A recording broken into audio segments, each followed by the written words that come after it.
Good evening.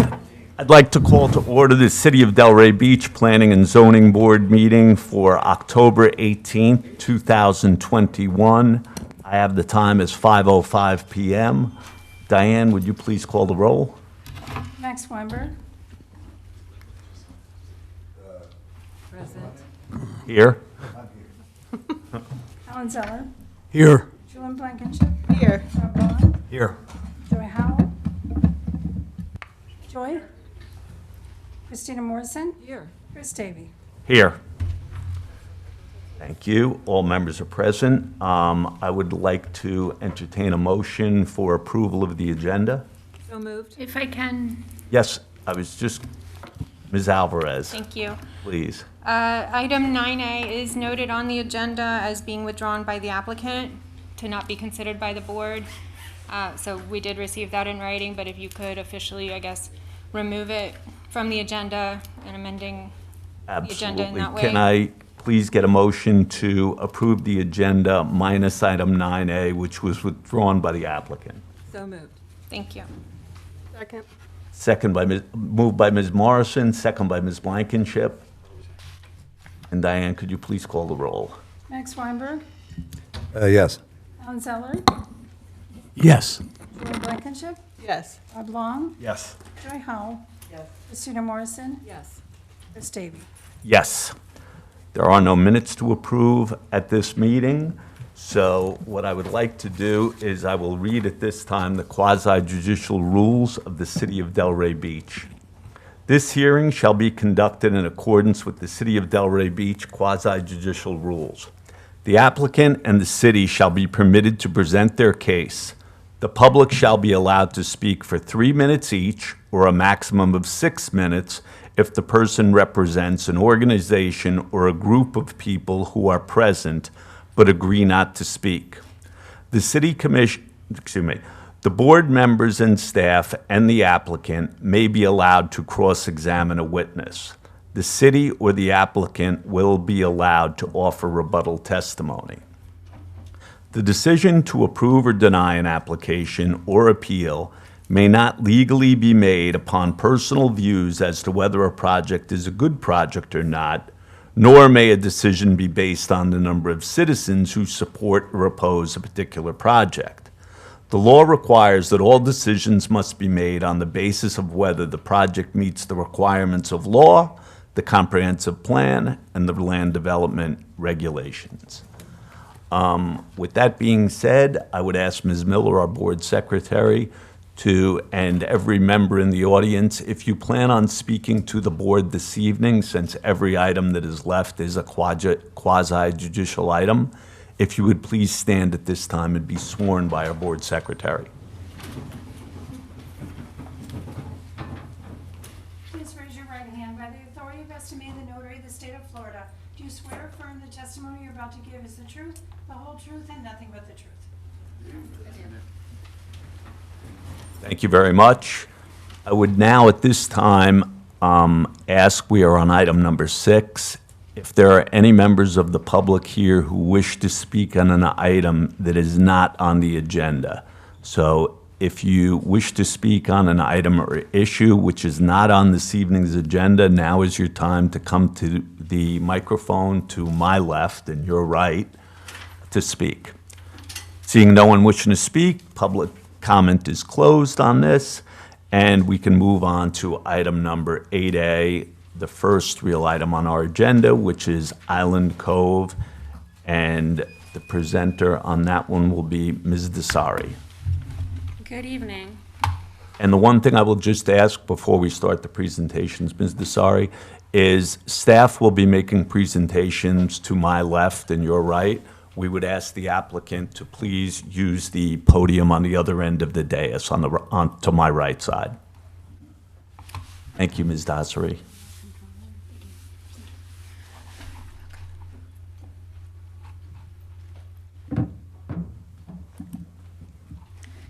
Okay, good evening. This item, Island Cove, is a modification of a conditional use. And we have Andrea Kaiser here presenting for the applicant. So Ms. Kaiser, when you're ready.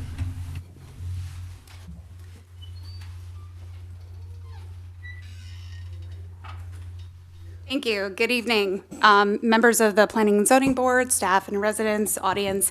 My name is Andrea Kaiser, here on behalf of the applicant. My address is 55 Southeast 2nd Avenue, Delray Beach, Florida, 33444. Just want to take a moment to thank staff for collaborating with us on this project. They really exceeded our expectations. And also want to say happy birthday to Maggie from the Delray Beach Housing Authority, who's spending her birthday evening with us here tonight.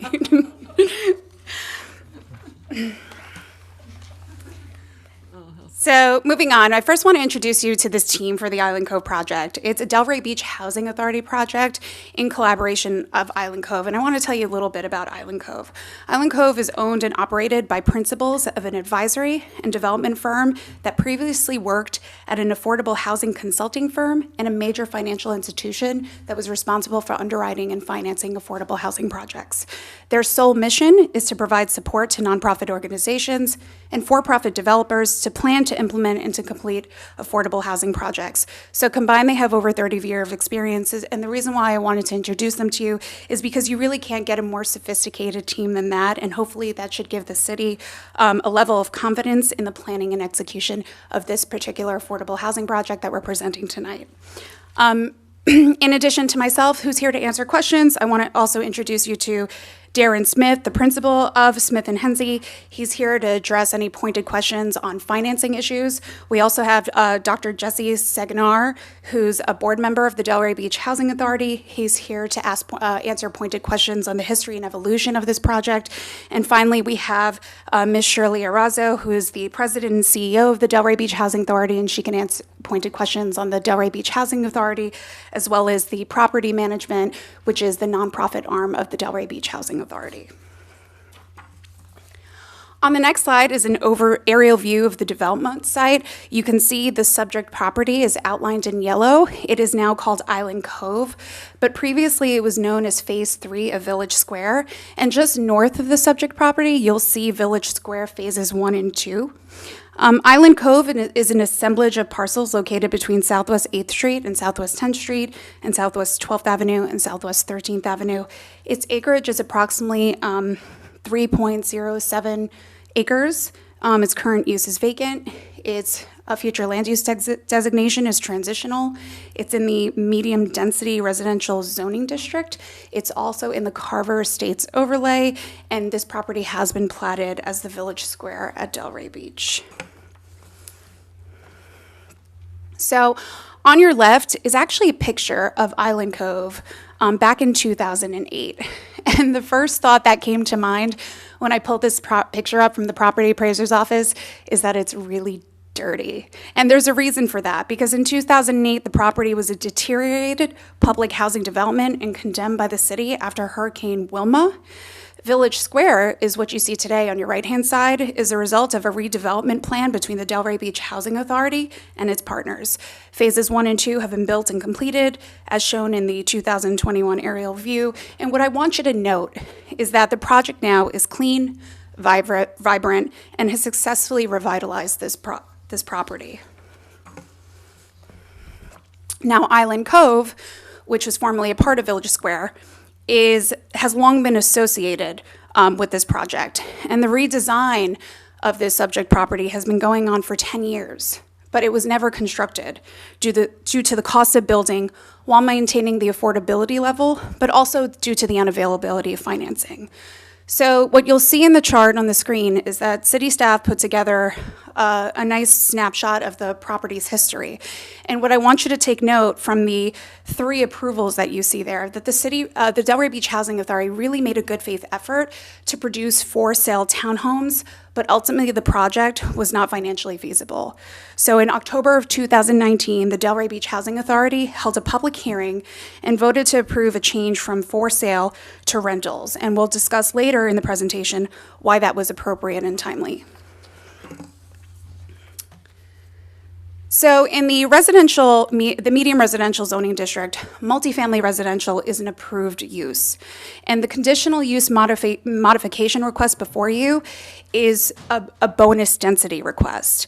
Oftentimes, you as a planning and zoning board are a recommending body, but in this particular situation, the code does allow you as a planning and zoning board to approve a minor modification to this conditional use. So the chart that you see before you is a chart that shows why this is a minor modification, and it's requested to make this particular project finally financially feasible and finally a reality. So if you take a look at the overall density, what is permitted is a maximum of 12 to 24 dwelling units per acre. What was approved was 15.51. What is proposed is 15.84, and really the difference is 0.33, less than 0.5. Translate the density into units, the maximum number of permitted units that the applicant could have requested is 73. They were approved for 54, they're proposing 60. So it's only a difference of 6 additional units, really minor. The overall floor ratio is 1.0 is permitted. We're actually proposing 0.02 less than what was approved. But here are some really, really important aspects of this project. The unit type. The previously approved project were all market rate units, all 54 units with market rate. What's being proposed to you today are all affordable housing units. And they're not just regular affordable housing units. If you take a look at the proposed unit mix on the bottom left-hand corner of your screen, they are intended for income levels that are in the very low category and low category. So really targeting residents who really need this type of housing.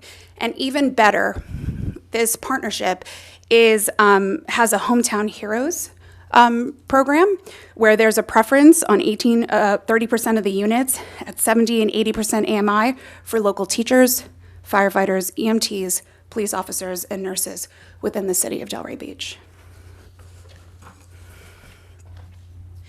So on your screen on the left-hand side is a snapshot of the site plan of what was approved. And on the right side is what is proposed. It was a different project, but here are some changes that we think are even better in this proposed site plan. The first thing you should notice is that the building footprint is a lot smaller than it used to be. And as a result, there's way more green space on the proposed plan. There are also more amenities, which we're going to get into in just a little bit. There's better traffic circulation. There's better pedestrian circulation. And the overall project is more in line with the neighboring community. The building mass is more similar to the surrounding community. So the previously approved project was 3 stories. This project is only 2 stories. And here's just a rendering of what the approved and proposed projects would look like. So here's a larger snapshot of the proposed development. So we know now that there are 5 2-story buildings with 12 units each, and there's going to be a Hometown Heroes preference. But here's what you should also take note of. Again, this is not a public housing project. This is a mixed income project. And this team really cares about aesthetics and quality. So there's green building certification, security surveillance, washers and dryers for each unit, high efficiency Energy Star appliances, Peninsula's luxury vinyl tile, an outdoor courtyard, community clubhouse, pool, gym, children's playground, outdoor cornhole game equipment, TV lounge, media area, business center, bicycle racks, generator, leasing office, and resident programs that provide adult literacy, employment assistance, and a homeownership program. But there's more. Who they serve doesn't just end with the residents, who are really important, by the way. But this team also wants to serve local women and minority business owners throughout the development process. So they've made a commitment to provide meaningful employment opportunities to minority and women business-owned firms during every phase of the development process. They're targeting Section 3 employment goal of 35% of new hires, which means they're partnering with local stakeholders and providing opportunities for locally owned businesses. And they're also targeting 25% of the minority contracting participation.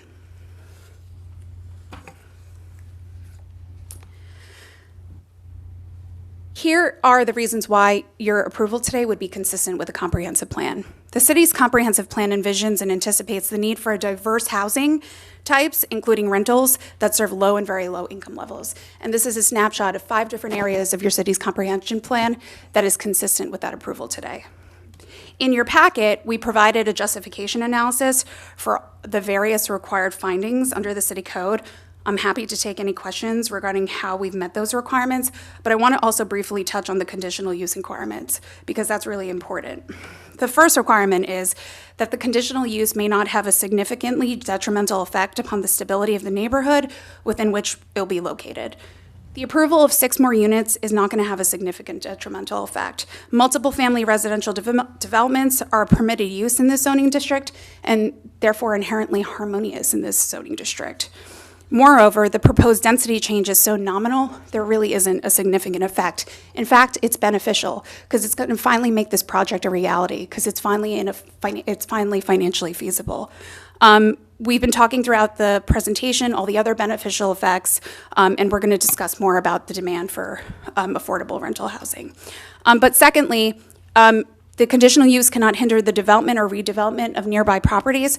Just take note that this property has been designed to complement the existing development for Phase 1 and 2 in Village Square. So it's been designed for the last 10 years to complement the property in the existing neighborhood, so it's not going to hinder any development or redevelopment of nearby properties.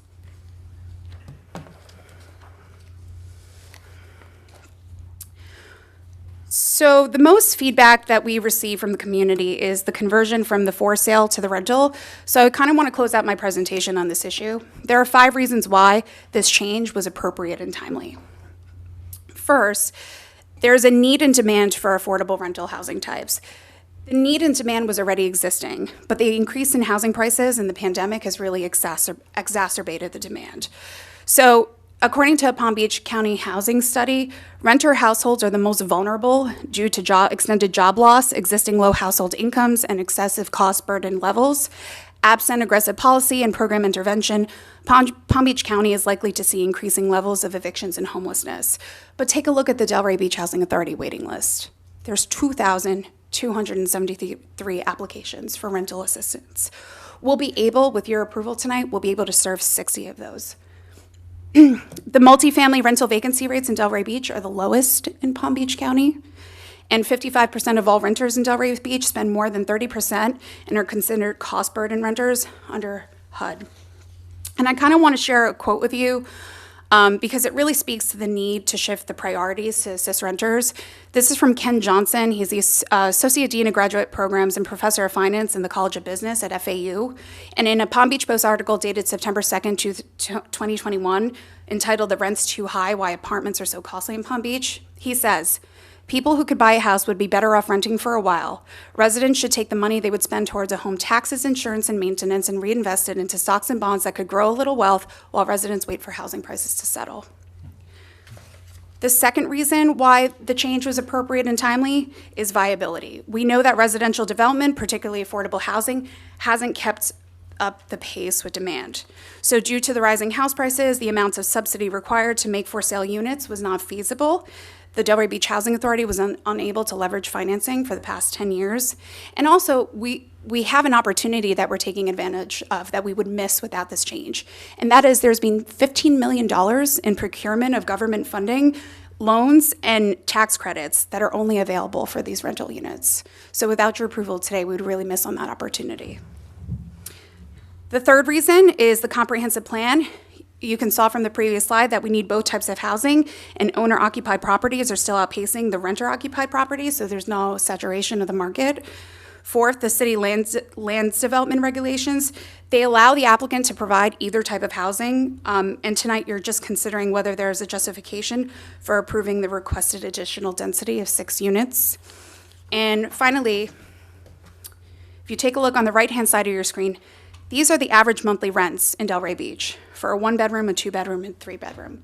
And on the left-hand side of your screen, these are the rents proposed in our project. And you can see when you compare the two, the significant difference in savings and the impact it's really going to make on the residents of this city.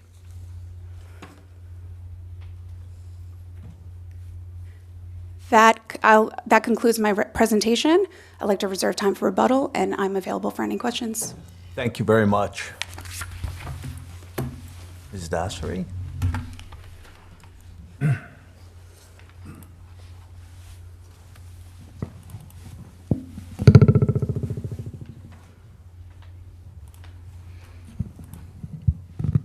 All right, Good evening again, members of the board and members of the public.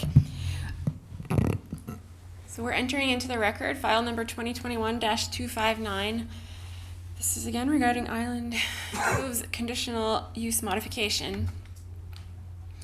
So the request is to consider a request to modify the conditional use approval for the 18.1 acre 3-phase Village Square development, increasing the approved density from 15.51 dwelling units per acre to the 15.84 dwelling units per acre in order to develop this 3.07 acre parcel that's shown in parcels that are shown in purple there as Island Cove.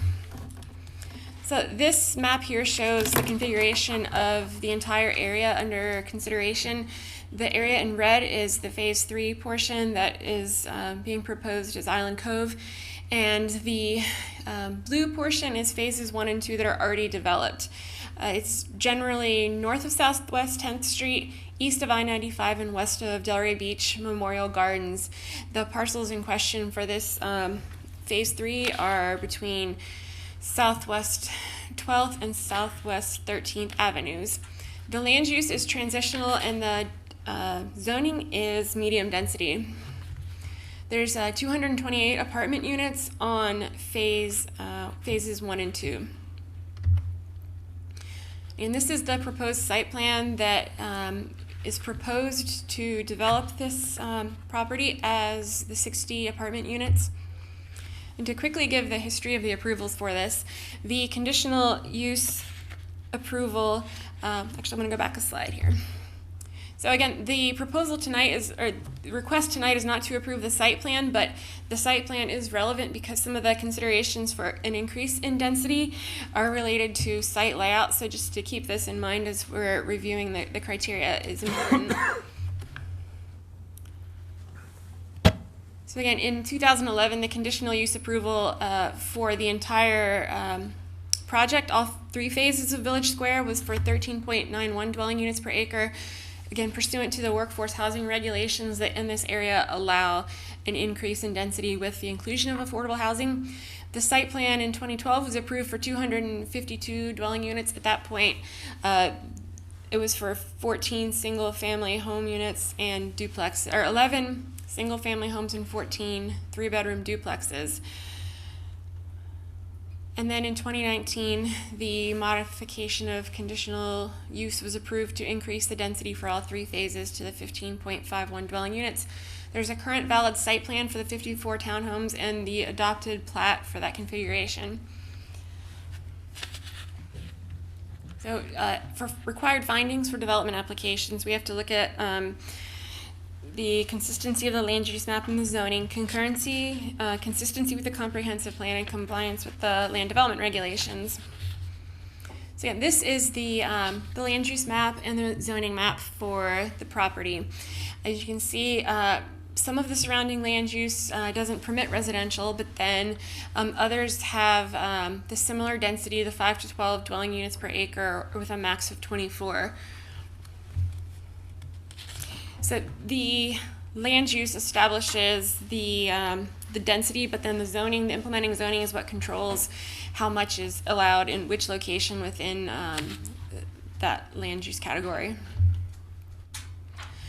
The subject property is within the Carver Estates Overlay District, which allows a maximum of 24 dwelling units per acre. This is a medium density residential, and in order to achieve the 24 dwelling units per acre, the proposal has to comply with the performance standards in 4461, which is the medium density regulations, and it has to comply with the regulations related to the Carver Estates Overlay District.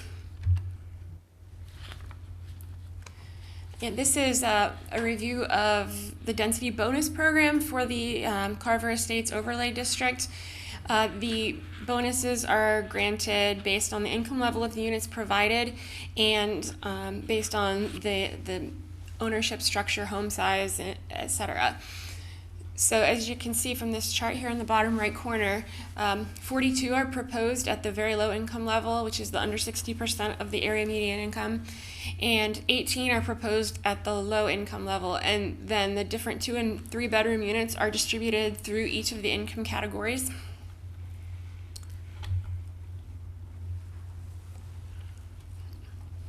So we did a little calculation here of how the proposal in the bonus program complies.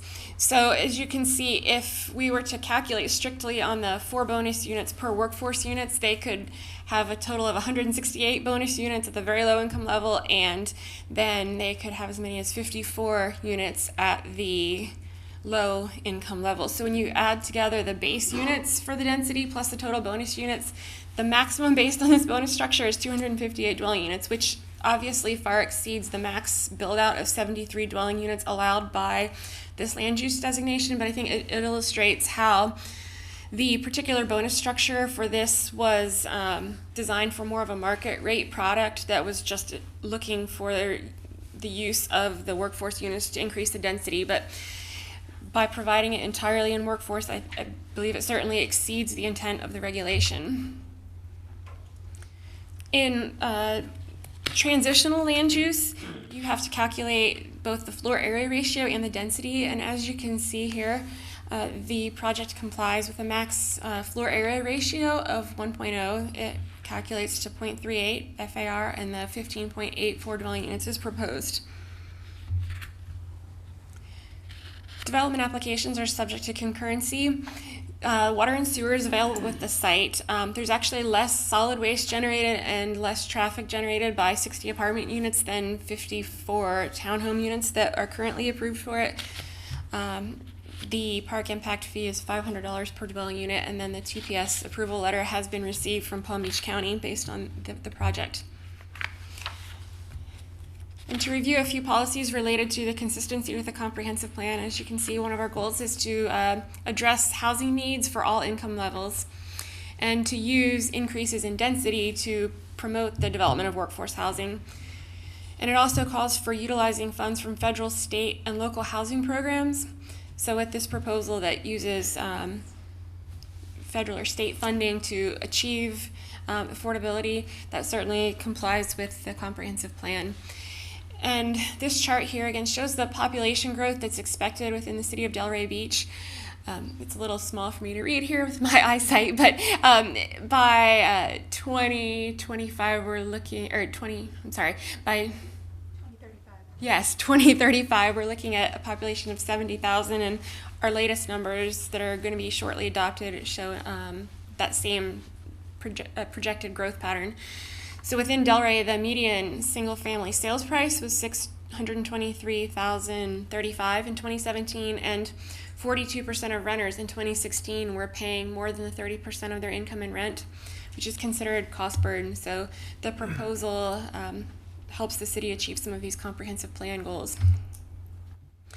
This figure here wasn't in your staff report, but I think it's important to discuss because it outlines strategies for neighborhoods that are classified as needing revitalization, which this neighborhood is.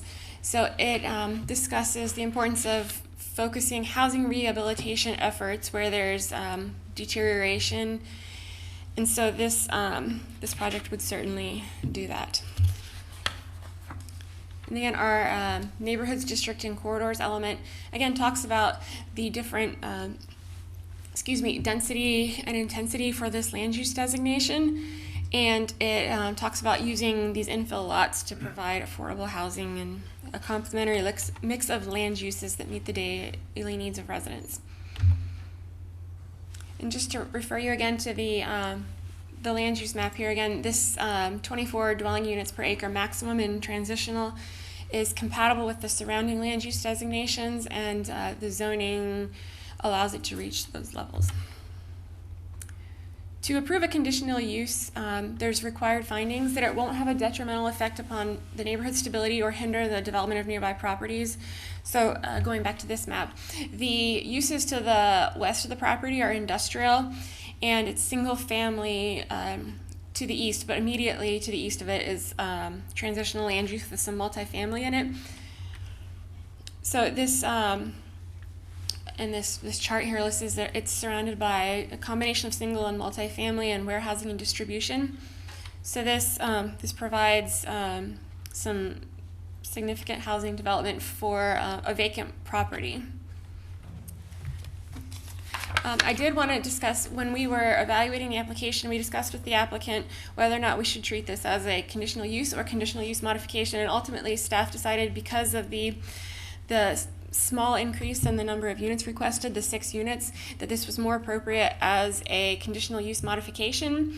The shared ownership between the different phases of the development also contributes to the fact that it's just modifying the original conditional use rather than a whole new request. This is being reviewed by the Delray Beach CRA this month, and subsequent to this, a Class 4, actually not Class 5, site plan will be approved for the project. It's under review now, and we're also processing a plat exemption administratively to merge the lots due to the shared ownership. So tonight, rather than this being a request to recommend approval to the City Commission, the board would be making a final decision on the modification unless you would determine that it is a significant enough modification that it rises to the level of a new conditional use. So at that point, my presentation is complete, and either Ms. Kaiser or myself can answer your questions. Perfect. Thank you so much. Ms. Dasri, one thing I was remiss in asking my colleagues for at the beginning of this presentation, was there any ex parte communication on that item, on this item? Mr. Zeller. I visited the site. None for me. Sal? None. None. Yes, I talked with Ms. Kaiser, I talked with staff, I know the site well since one of my clients owns across the street, so, yes. And I received a letter that is on the city server, an email that was on the city server. Perfect. That being said, is there any cross-examination or rebuttal from either side? We'll do public comment. Public first, comment? Jerry. Yeah. Yes. Is there any member of the public who wishes to speak, come forward and speak on this item? Any member of the general public? Seeing none, public comment on this item is closed. So now I will ask again, was there any rebuttal or cross-examination you had? None of staff, thank you. Staff? Staff? None of the applicant. Seeing none, we can enter into board discussion, and who would like to start it off? I can start if you want. Ms. Morrison, that'd be wonderful. Thank you, thank you. Great presentations from both of you. My understanding is that they've already had 2 approvals to increase density, is that correct? That is correct. Okay. Does the increased density allow for suitable parking for 2 and 3 bedroom apartments? That will be under review as part of the site plan, but based on our preliminary analysis, it will comply in providing sufficient parking. And we've also, there are the bicycle parking requirements, which will add to a different multimodal mixture, and then there's a public transit stop adjacent to the site. So combined with all these other multimodal options, it will be sufficient. And I'll just add to that we submitted a parking study that shows parking is sufficient, and also in case of any kind of emergency, Village Square phases 1 and 2 is overparked, and we can use that as overflow parking as a backup alternative, even though we don't think we're going to need that. Okay, because with 2 and 3 bedroom apartments, generally there's more parking, more people, more parking. Understood. So we thought the parking study was very important to show that we'd have sufficient parking, and it was also important to have a backup plan. Okay, thank you. Thank you. Anyone else? Next. Mr. Zeller? Chairman, yes. I was concerned about the parking as well, because I counted only 24 spaces on site. Is that what you have? No, actually, we have a total of 114 parking spaces. 114? Yes, sir. Mr. Zeller, there are the 2 different lots that you can see on the image in front of you that have in the traditional lot format, and then there's a row of parallel parking on both sides of the street as well, internal to the development, as well as along Southwest 13th and Southwest 12th. But that's public parking, right? Anybody could park there. That would be for the development. On the parking on streets, like on, It's within the property boundaries. okay. Is there going to be a fence around this property? Yes. So will these you say that there's going to be, in effect, overflow parking in the Phase 1 and Phase 2 sections? In case of an emergency, even though our parking study shows we have sufficient parking, but we wanted a backup plan just in case. So how do they have access? Will this phase have access to getting into the gate on the other property? All of the properties are managed by the Delray Beach Housing Authority. Okay, so would they have access? Yes, yes. Property management will be able to provide access to the property because they manage all the properties. Okay, and the staff report indicates there's going to be a deed restriction for 40 years? Correct. And does the city attorney's office review that deed restriction? Yes, they will, and it'll be approved prior to, or recorded prior to site plan approval, or to issuance of the first building permit. Okay, and the certification process is done by whom? I'll let you answer that. Certification process. Certification for what? Can you clarify? Income certification? Income certification Yes. will also be provided by the Delray Beach Housing Authority. The Delray Housing Group? Yes. So the Delray Housing Group is a nonprofit arm of the Delray Beach Housing Authority. They're the property managers, and they handle all of those. How frequently do they certify them? Annually.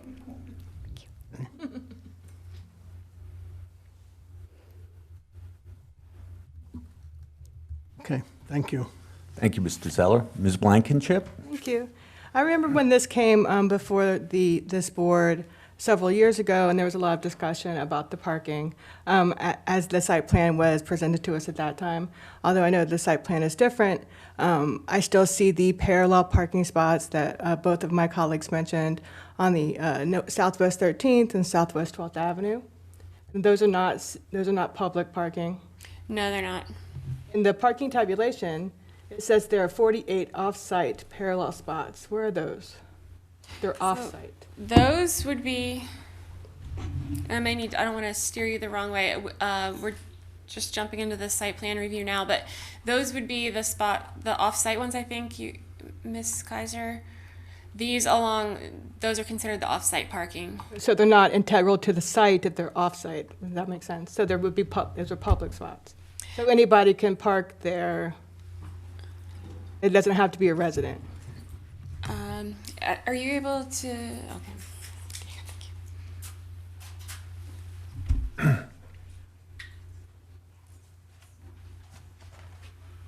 Just wanted to confirm, but those parking spots are within the property's boundary lines. Okay, then where are the 48 off-site parallel spots that are listed in the parking tabulation you provided?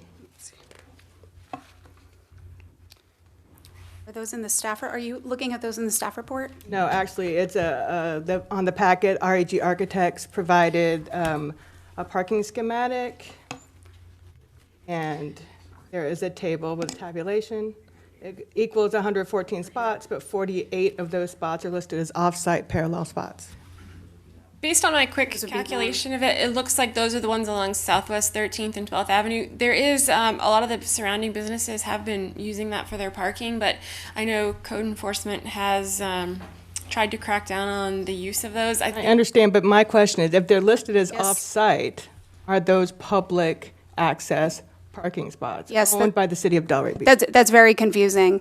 And I think they classify them as off-site parking spots, but it's always been my understanding that those are within our property boundary lines. So I would have to get some additional clarification, and definitely that's something that we want to address at the SPRAB hearing. I mean, that's a concern of mine. Like Ms. Morrison said, if you are having 2 and 3 bedrooms, you're not going to just typically have 1 car per unit. And then I remember the last meeting, there was some talk from the neighbors. I know they're not here tonight to speak, and they were concerned about people parking, because we have the residential housing portion of this project that's immediately to the east. Mm-hmm. And they were concerned about people parking on their grass and things like that. There's not enough spots. And that's a concern of mine. And also the ingress and egress is also a concern. I know that they'll be addressing that at site plan, but it seems like the bus shelter pad could possibly be a hindrance when people are pulling out. Southwest 10th is a very busy street, and if we're looking at an increase of 80 trips per day, then that can be a concern during site plan. So I don't know if a copy of the parking study was included in your packet, but if there's any way we can pull up my presentation, I have a slide on parking that shows a snapshot of the parking study, and that might be helpful to you in aiding in your decision. Thank you. Thank you. It's the last slide, very last slide. That's last slide, 25. There we go.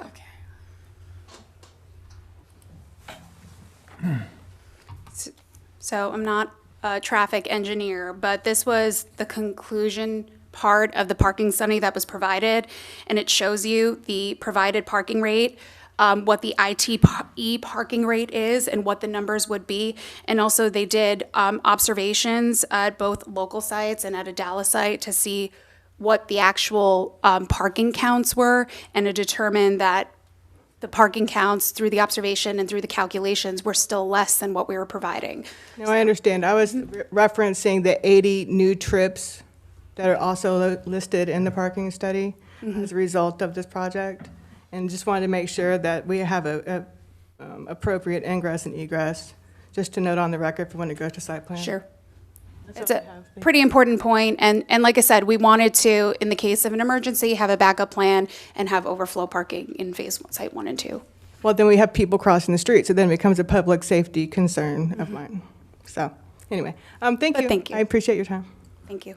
I'd just like to interject something here. Normally, I let my colleagues go, but I would like somebody to confirm that, because I look around the city at other developments, whether it's Mallory Square, the Meridian, even what's the development Carrie built at the end of Pineapple Grove? Cannery Row. All the on-street parking on the perimeter of those projects are public parking. They are not limited parking because the parking exists within the right-of-way. Okay, the parallel parking is within the right-of-way. It's not actually your property. So what we're talking about here, parking on the street, is in excess of 40% of the amount of parking you're using on this project. So I can tell you that I would definitely want some confirmation before we pass this along, that those 48 spaces are going to be treated differently than they are in every other project in this city, whether it's City Walk on down the line, that those are deeded parking spaces solely reserved for the use of this project. Because looking around the city, the way business is done, I don't care whether it's properties on West Atlantic, the on-street parallel parking does not belong to that property. It belongs to who's ever driving by on the street. They're public access spaces. So if that is the case, you're actually 40% short on parking. So I just wanted to echo Ms. Blankenship's statement, because it's not like we're talking about 5 or 6 spaces here. And look, I drive by that site pretty frequently. Right now, that parking is predominantly used by 18-wheelers, okay? But are signs going to be on there, on the street that says you can only use these spaces, unlike the rest of the complex, are not going to be fenced in? So is the city going to put up signs that say you have to have a decal on your car or something like that to park here? Because you can't just say, well, those are our spaces, unless you have some sort of a mechanism to enforce that they are actually your spaces. Yeah, it's a good point, and if we can make a request to make a recommendation to SPRAB during their technical review of the parking to make that an important consideration. Well, if they're public spots, you just can't give them away. Yeah, to if the they're developer. public spots elsewhere in the city may not be able to just be like, hey, we're going to give these 48 spaces directly to this property owner, while they may be the Delray Housing Authority. Again, I'm going to look to our staff to say, it seems to me, when I think about other projects in this city, the on-street parking that is parallel to traffic, that is within the right-of-way, has always been public parking in this city. And Mr. Chairman, my other concern that I forgot to mention is visitor parking, It's another, which will exacerbate this issue as well. Agreed, so. Well, I can say that we are currently, again, in the review process for the site plan. We're about to send them to the applicant on Monday morning. So the full analysis of the parking has not been done yet, but it is being reviewed by our transportation planner, including the study submitted, the parking analysis submitted by the applicant and our engineer. And all of the suitability of the parking provided will be analyzed as part of the site plan. Yeah, and I just want to echo Rebecca's comments. You know, the reason why we haven't been able to, really dive into the analysis of parking because we haven't even received our first round of comments yet for the SPRAB review. So once we receive our first round of comments from city staff, then we'll definitely be sure to make sure we address those technical requirements at the SPRAB meeting. But tonight, we would just urge you to consider that, here we're looking, the project is approved for 54 units, and we're asking for an additional six units. And the additional 6 units is a negligible difference, and if there was a parking issue previously, then there would still be a parking issue. But I think we're waiting for our first round of comments from city staff, so we can dive into the parking analysis and discuss it at SPRAB. Yeah, here's. The difference is I'd just like to say one thing, okay? Here's my problem.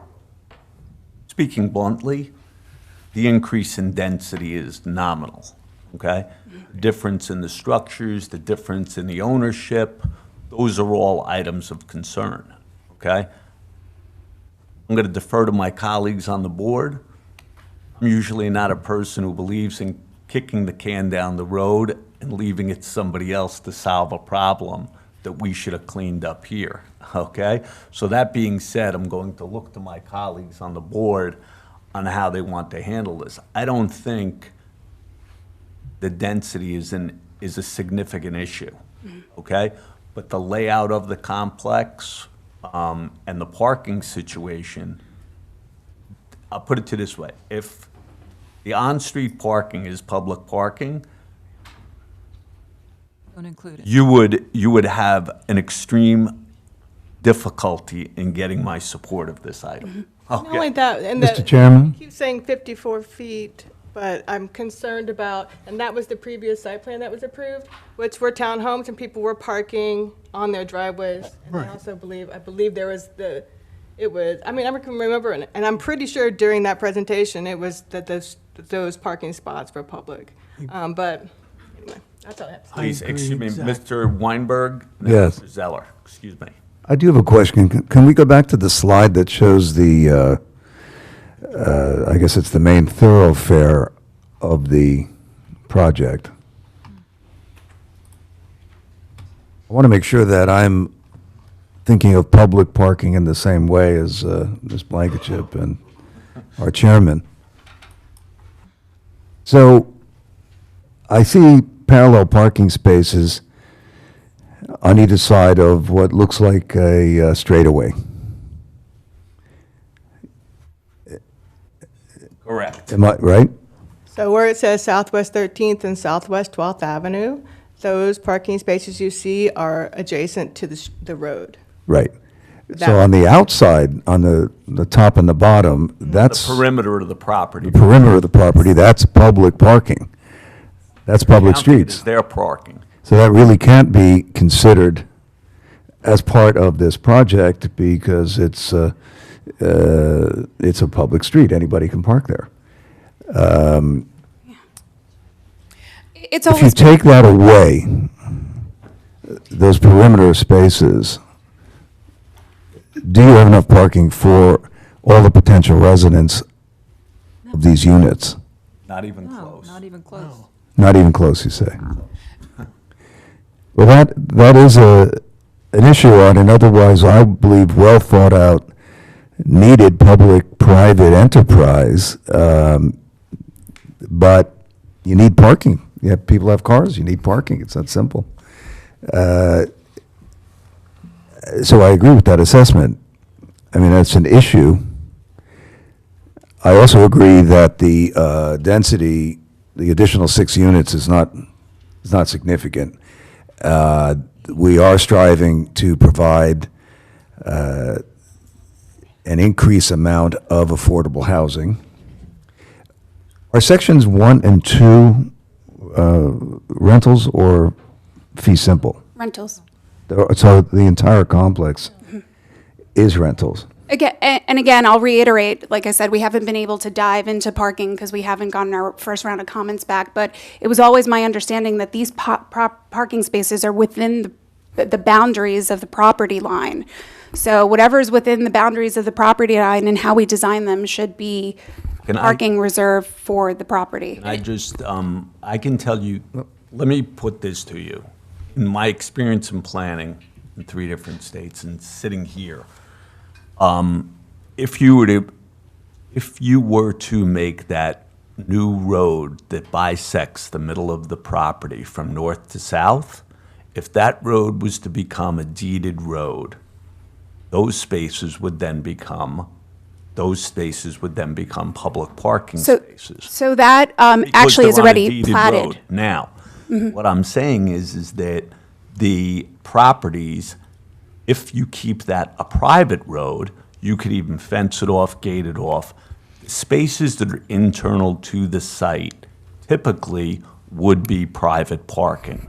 However, any parking spaces that would be along Southwest 10th Street, which has no parking, Southwest 13th Avenue, which has it on the west side of the street against this project, that would typically be in Palm Beach County, anywhere you go, West Palm Beach, Boca Raton, Delray Beach. Those would be public parking spaces, not private. If I may make a clarification, the site plan that has been submitted doesn't propose the internal roadway as ever being deeded or platted as a road or even an official alley on the Which city is why side. we can count those So we spaces. can count them, but I'm not as fluent in parking code as our transportation and mobility planner. There is, within the code, we are allowed to count a certain percentage of off-site parking spaces, but until I get the review from transportation and engineering, I haven't confirmed whether they're considered off-site or if they are considered internal to the site. We need to look at the history of the construction of the parking spaces, whether they're constructed by the housing authority or by the city. So that is, even if they weren't allowed to be counted in total, there is at least a ratio of the parking spaces. I believe it's 50% of them could be counted towards the parking for the site as rather than 100% of them. Right, but I'm just saying, that- in the order of 50%, Ms. Dassery, that would mean out of the 48 spaces, that would mean 24 of them would be available. That would then take the parking available on this site down from 114 to 90 spaces, okay? Which in a project with the unit mix of this would be, in my opinion, significantly underparked. But I'll stop talking right now and give Mr. Long an opportunity to jump in, please. I just did want to finish up, if I might, before Mr. Long speaks. And if you Are don't you mind, saying that I'll jump the- in real quick too. Mr. Weinberg, it's the attorney, William, down here. Yes, Mr. Bennett. Yeah, sorry. Bennett, we didn't see you down there. I just want to touch briefly on the on-street parking issue. I've gone through the backup that's on the agenda. What I don't see is a survey. Just because it's located adjacent to a right-of-way does not necessarily make it public parking. But what you've already hinted at is traditionally those parking spaces are in the right-of-way. And if they're in the right-of-way, then that calculation comes in that Rebecca just mentioned where I believe they do get half credit rounded down for on-street parking provided as part of the development. So I don't see anything in the backup that definitively would suggest that those are one way or the other. But I do understand that generally speaking, you see parking spots along a street, you assume that they're public parking of some kind. But if Mr. Bennett, I can't think of one instance in this city or even in Boca where the on-street parking spaces would be private parking. I can't even think of one, but. Well, what I was going to suggest is Southeast 7th Avenue typically has in the right-of-way extensions from the property in the property, within the property lines, generally those spaces are utilized around Palm Square, Southeast 7th Avenue, for the residents in those properties. I'm sure it's more convention than prescription. But the final question I had, at least on this parking subject, was if indeed those parallel spots that appear to be on Southwest 12th and 13th, are they on the property? Yes.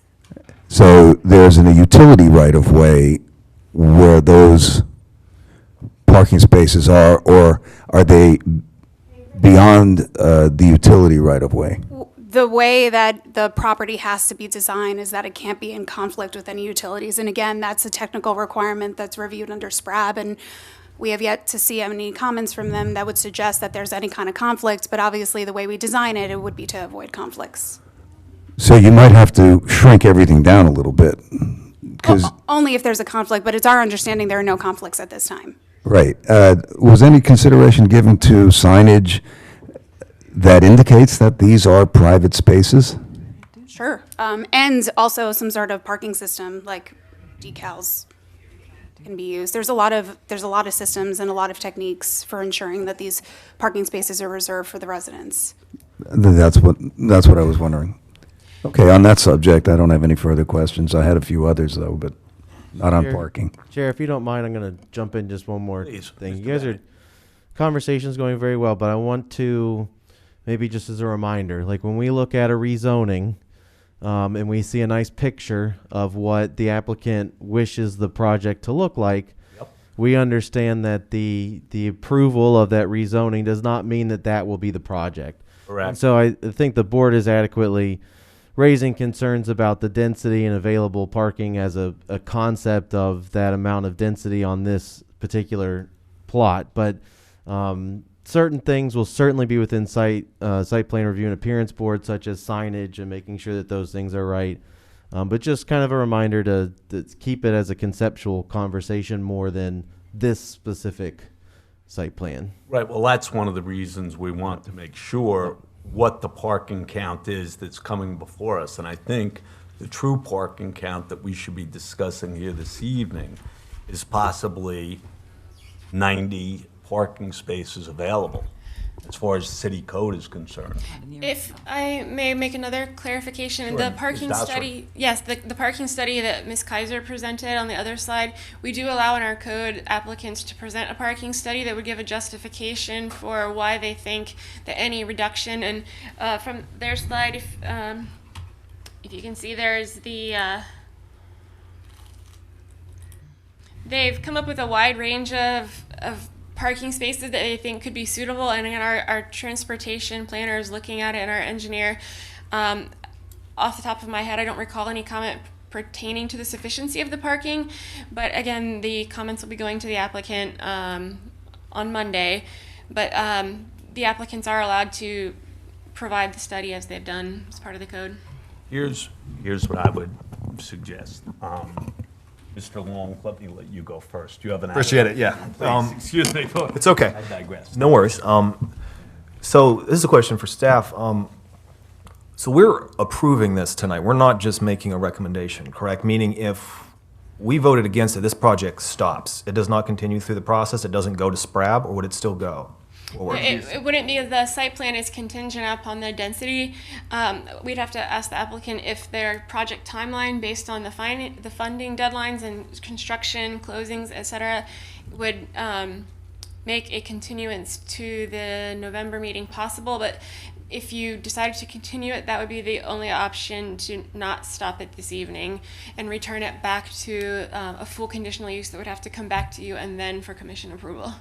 I think we can also, Mr. Bennett, can we condition the conditional use request With parking with requirements. parking requirements? That's what I was just going to suggest. If I we, believe so, but if Ms. Alvarez knows the answer, well, I'm just confirming that up. We've done that in the past. Yes, the LDRs allow conditions for conditional use. so if we grant the density, we can say, provided the applicant provides X number of deeded parking spaces on site. Or- X number or at the minimum. Whatever number we required. say. Do you want the minimum required by the code? Yes. That they meet the minimum code requirements, and then that's something that we can put into our technical review, unless, I know the Well, applicant. just a point of clarification, because this is an affordable housing project, by state law and by resolution, we're allowed to ask for certain accommodations to expedite. These affordable housing projects are really complicated, the funding's complicated, the timelines are beyond our control, and that's why we were giving some kudos to staff in the beginning for really collaborating with us. These projects aren't feasible without the partnership of the city staff, without the expedited time review, and without the accommodations. So one of those accommodations that the resolution 99-94 gives you is some relief with parking in order to make these projects come to reality. So to make a condition be if the condition were based on the city's code requirement, we would not be able to meet that, because we are eligible to provide a parking study that shows that even though we're not meeting the minimum codes requirements, there's still sufficient parking spaces on site. So we would respectfully request that you do approve this density with a condition, but a condition that the city's traffic staff engineer review this and make sure there is, it meets all the technical requirements to ensure or to provide a level of assurancy that this parking is sufficient for this site. Here's what I would suggest. Our city code requires 141 spaces, correct? Or the demonstrated ability to reduce it without significant harm to the public. However, the applicant represented tonight that they have 114 deeded parking spaces. So what I would propose to my colleagues, it's up to you to make a motion, would be to make a motion that this project will provide 114 deeded parking spaces. Not deeded, but on-site parking. On-site. On-site parking. And I agree, thank you, Ms. Morrison, because even within our CBD, we do allow shared parking, but it has to be within a certain number of feet radius, okay? So you can't make shared parking. My shared parking is going to be up on the Gulf Stream border for my project down in Boca Raton. So, yes, on this site. Make a motion? Yeah, I'll make a The motion. concern I have is that we don't tie the hands of SPRAB by, I don't think we are. that's why we should have, these bifurcated hearings are unfair to everybody, frankly. But it is a concern. And the parking counts, unfortunately, that they provide for affordable housing are not always realistic to the reality of the situation. So not only would potentially a 3-bedroom unit have 2 cars, perhaps 3 cars, perhaps more than 3 cars potentially, but it doesn't account for any visitors, and that's unfair to the residents. And that's and so you're weighing a balance between providing affordable housing, which is a critical issue that this board has always supported, and not providing enough for the residents. Well, I think at the very least, what we can do this evening, I understand the time constraints, everything else, but I think that, I think the applicant's feet have to be held to the fire in the respect that they're going to provide on-site a number of parking spaces deeded to them that they represented they can provide. And that's just holding somebody accountable to what they're putting forth. So I think that's the way we should look at this. I don't think anybody here has articulated any sort of problem with the density. I think our concerns are more about the livability and the future impacts. But that being said, if somebody wants to take a shot at the motion, It shouldn't also be a modification. I mean, our say should not be the final say if we do it as a modification. well, that's the way it is. So, No, we don't have to do it Dr. as a modification. I was going to maybe ask if the board would be interested in considering conditioning it on the range provided in the study, given that we don't necessarily know at this point whether those parking spots would be considered something they could deed to the project just by by locking it in at the 141, that Oh, I was suggesting the 114. In other words, the applicant's putting forth that they have 114 deeded parking spaces that are theirs. if the applicant feels comfortable with that, but it may give a little more leeway for staff and the technical reviewers if you were to perhaps condition it on some of the rates provided in the study, just so that it could give some leeway if the spots that are provided along 12th and 13th would be something they could only count at the half ratio. I think just to give a little leeway, that might be something that could. Here's my issue with that. If they came in here with the half ratio saying we have 90 spaces, counting them on the street, I would not be, personally me, I would not be inclined to approve it, okay? So I'll leave it to my colleagues and whoever wants to make a motion to view this, because I think parking in the city is becoming a bigger problem, and it's not just in the downtown. These businesses, those streets are packed with cars during Monday to Friday during business hours. Miss Morrison probably knows that better than any of us. On the 300,000 weekends, square those- feet Those across the places street, are empty, sure. but during the week, Can I ask a quick question to the applicant? You mentioned that the properties that are congruous, that are going to be attached to this are overparked, and that you could use that as additional parking. How many additional spaces are we talking about there? Over 100. Can't hear. So there's over 100 additional spaces in a parking lot that is congruous to the lot, to the building that we're talking a about. couple of block walk. Whole streets. No, it's right And across they're the street. gated, and you can't get in without putting in a combination. Who I said, think we have to look at the site plan that we're looking, or you said that the, they're all run, they're gated? Like, would someone who parked in one of the other spots have to go through a gate to get to the new? Well, yeah, well, because all the properties are managed by the same entity, we could just give them access. You give them access? Yes. What if they're not working? What if they're not there? How would I couldn't get into that site. When I drove through to visit this site, I could not get into the other site because it was gated. Because it's I needed a private. combination. Because it's private, you would need access. Yeah, if you lived in on the other community, you would- property, you would have access to it ostensibly. So if I were a visitor to somebody at this property and I needed to park in that other property, how would I get in there to park? I couldn't park. I couldn't get in there. I will say that because between the sites, the density is shared, that does allow a little flexibility of sharing of things like parking between the sites.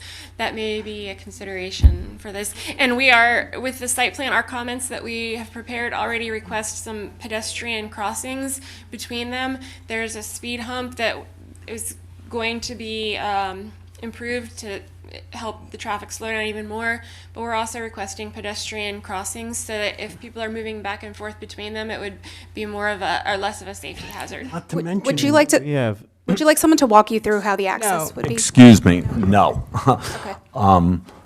Chair, one thing briefly, Yes. William Turney. Mr. Bennett. Just also to address Mr. Zeller's question, our office has in the past done off-site parking agreements. That's in essence a recorded easement. So if we went that far down this path with SPRAB's approvals, we could potentially also require some type of cross-access off-site, easement and agreement that spaces are available and that access will be freely given. So, there's still the gate, there's still the need for the code potentially, but there's actually a legal document we would require to be executed. I understand that, but I think for what we're looking at here, that can be done down the line, but for what's in front of us this evening, for this specific portion or phase of the project, that is 114 spaces that have been spoken on the record as belonging to the site, and there will be on-site parking, and I think that that's where we should draw the line. And if at some point in the future they want to make a parking agreement with the other phases, then that would be something that they could address at that point. And could that be addressed during the SPRAB hearing? I think it can be. So then why, I don't want to limit the options of what SPRAB will have at their disposal, because clearly the analysis for this hasn't been completed yet. And if they can't make it work, then SPRAB's going to deny it anyway. So I would rather give SPRAB all of the options on the table to work with and I want to find a way to make this work, because I think this is a good project. We need the affordable housing. I want to give SPRABs all the options in the toolkit.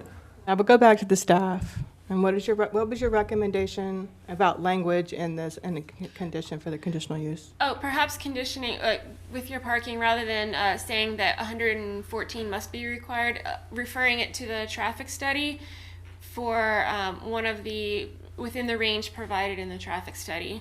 They had multiple analysis methods, and I know our transportation planner reviewed it very thoroughly. So if it was provided within that range, it may give some of that flexibility that Mr. Long is discussing.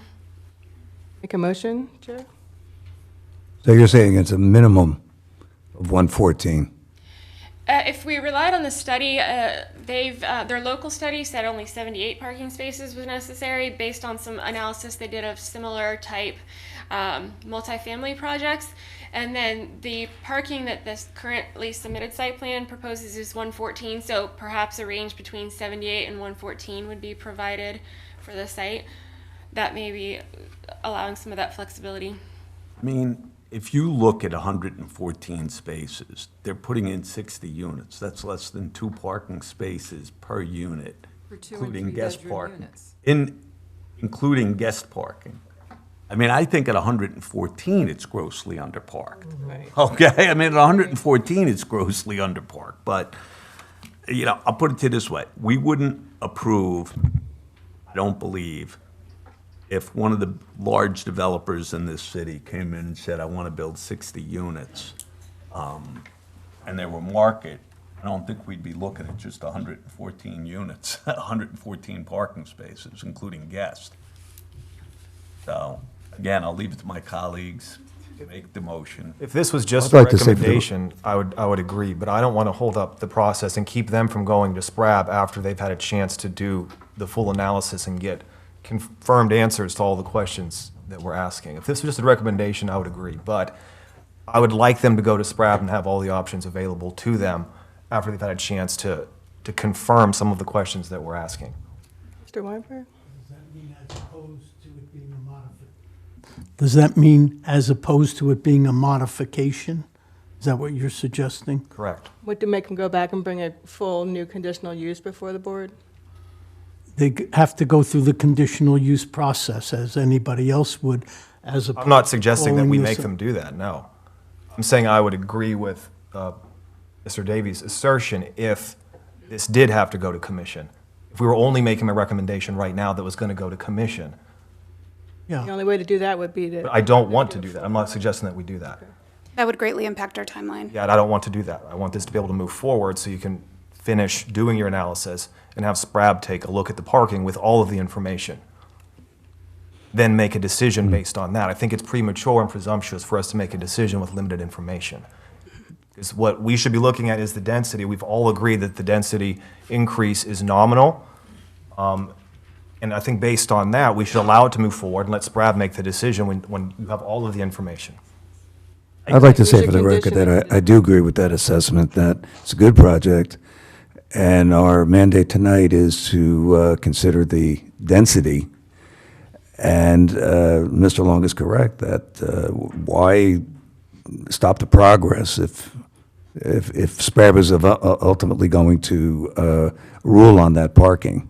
I don't think we'd be stopping the progress. We're just, I think. We'd just be highlighting this for SPRAB to say to them, Yeah. it's our belief that this place should not, they put forth to the P and Z board when they came in and asked for consideration, okay, to not have to go back through the process, which we've done on the project, like on the corner of Congress and Germantown Road. People have come back before us after they've received the conditional use. My only thing is to say, look, I happen to think personally at 114 parking units for a 60-unit affordable housing complex with a mix of, with a range of unit mix that some go as high as 3 bedrooms, less than 2 units, less than 2 parking spaces per DU is significantly underparked, in my opinion. I would not want to see it go lower than that, is kind of my position. Okay, I don't want to see, you know, somebody else going past us and saying, you know what, we'll approve it for 70, and 3 blocks away, they got another 50 spaces. So I don't know if that's the right move either, but like I said, If I may, I left out a very important part of the process, which at SPRAB, in order to get this parking reduction that they're asking for, there's a special process where it specifically has to be approved. So there will be a detailed analysis of the request to reduce the parking at SPRAB, if that helps the discussion. And if it helps too, the applicant is amenable to staff's condition, where the way they worded the condition, we're amenable to that as well. Can we do a minimum and then say Yes. the ratio with a minimum of 114 parking spaces? Would you yeah, agree? fine. You know, I mean, like, to me, as I said, I think they came into us representing something. We're just asking that that be kept consistent throughout. Make a motion? Please. Motion to approve with conditions. A request to modify the approved conditional use for the 18.18 acre three-phase Village Square development, increasing the approved density from 15.51 dwelling units per acre to 15.84 dwelling units per acre to develop the 3.07 acre Phase 3 portion of Island Cove, finding that the request is consistent with the land development regulations and the comprehensive plan. Language, Mr. Bennett?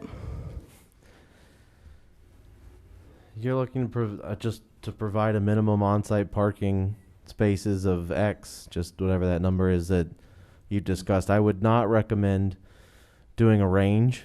Okay. Because if you set a minimum floor of 80, SPRAB can always go up from there. Okay. So if you went with a range or a number from that slide, I would just pick a number to set the floor, and then there's no reason to say a range. Okay, with the minimum of 114 on-site parking spots. Deeded parking spaces. I would say I would site. keep it as on-site. On-site. You know, the I think we get a little confusion about what's deeded mean, and did you all agree what deeded It's a mean? rental But on-site is very. It's a rental community. It's up to They're the all part of the manager to site. assign the spaces Yeah, per unit. I would recommend that the language remain as on-site. I would second that for discussion. Did you? Oh, I'm sorry. Oh, that's good. Excuse me. Do for discussion. There's a second or a second for discussion. I'm not sure which I heard first. I'm not sure. That's fine. That's fine. Second. Diane, would you please call the roll? And I just want to be clear, a yes vote sends this on through the process so that everybody understands. A no vote sends them back. They have to come back to us and on to the city commission. Max Weinberg, Yes. Alan Zeller, Reluctantly, yes. Julian Blankenship, Yes. Rob Long, Yes. Joy Howell. Yes. Christina Morrison, Yes. Chris Davy. Yes. Thank you very much.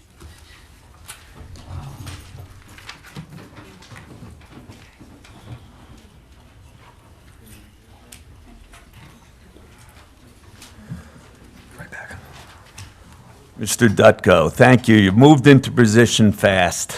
Keep things moving. Good evening, I should say. All right, good evening again, members. of Ms. the board. Dassery, yes, please. Introduce Yes. the item. This is agenda item 8B. It's a conditional use request for Bounce Sporting Club for late night operations. And Mr. Dutko is here to present on behalf of the applicant.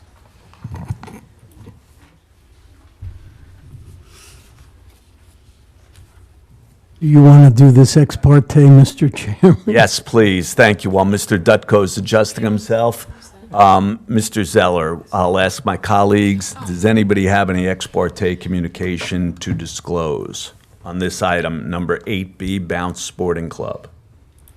Okay, well, I visited the site, of course, and I read the email from Mr. Dutko. Other than that, no other conversation. Mr. Weinberg? Yeah, other than driving past it every day, no. Every day. Every day. Every day. Ms. Howell? Same. Driving past an email? Same. And we'll ask our other two colleagues when they return. Anytime you feel like starting, Mr. Dutko, thank you for your patience. Thank you, Chair Davey and members of the board. We appreciate the time tonight. I'm here, again, my name is Michael Dutko. I'm from the law firm of Conrad and Shear, and I have the pleasure of representing Bounce Sporting Club Delray LLC for purposes of this conditional use application to operate a 24-hour or late-night use on the property located at 625 East Atlantic Avenue in Delray Beach. That's in the Atlantic Crossing project. Bounce Sporting Club is a premier upscale sports lounge. Delray Beach location looks to be added to Bounce's current locations in Manhattan and Chicago, which are destinations, and we hope that the Delray Beach location will be just the same sort of destination. This is a rendering that shows the location of Bounce. This road right here is Atlantic Avenue, for reference. So that's Atlantic Avenue and 7th. It's on the western parcel of the Atlantic Crossing development. If you're familiar, there's the western and eastern parcel, and 7th bifurcates the two. So this is on the corner of the western parcel on the south side. Bounce Sporting Club is going to be on the corner right there. You see the entrance from the Atlantic Avenue side. Now, the Bounce Sporting Club concept. Bounce combines elements of a sports bar and high-end cocktail lounge. So there's the casual environment of a sports bar, the elevated menu, higher-end products of a cocktail lounge. For the Delray Beach location, Bounce anticipates an expanded American grill cuisine with cutting-edge culinary trends. The idea of this is to create a casual environment with an easygoing atmosphere. It's a walkable destination in downtown Delray Beach, and that's what we hope this project will be, a destination.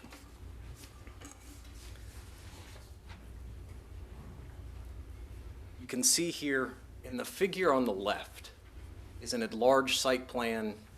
You can see from the location map essentially where that is. So highlighted in yellow is this area. This is just a portion of this area. But you can see in the location map the location of Bounce with the crosses through it. That's the lighter gray shaded area in the figure to the left. So that's where Bounce is going to be located, that lighter gray shaded area. That's that corner there of 7th and Atlantic. And in that light gray shaded area is going to be both the front of the house operations, the tables, the bar, and all that, and the back of the house, the kitchen, and all those necessary uses for a restaurant.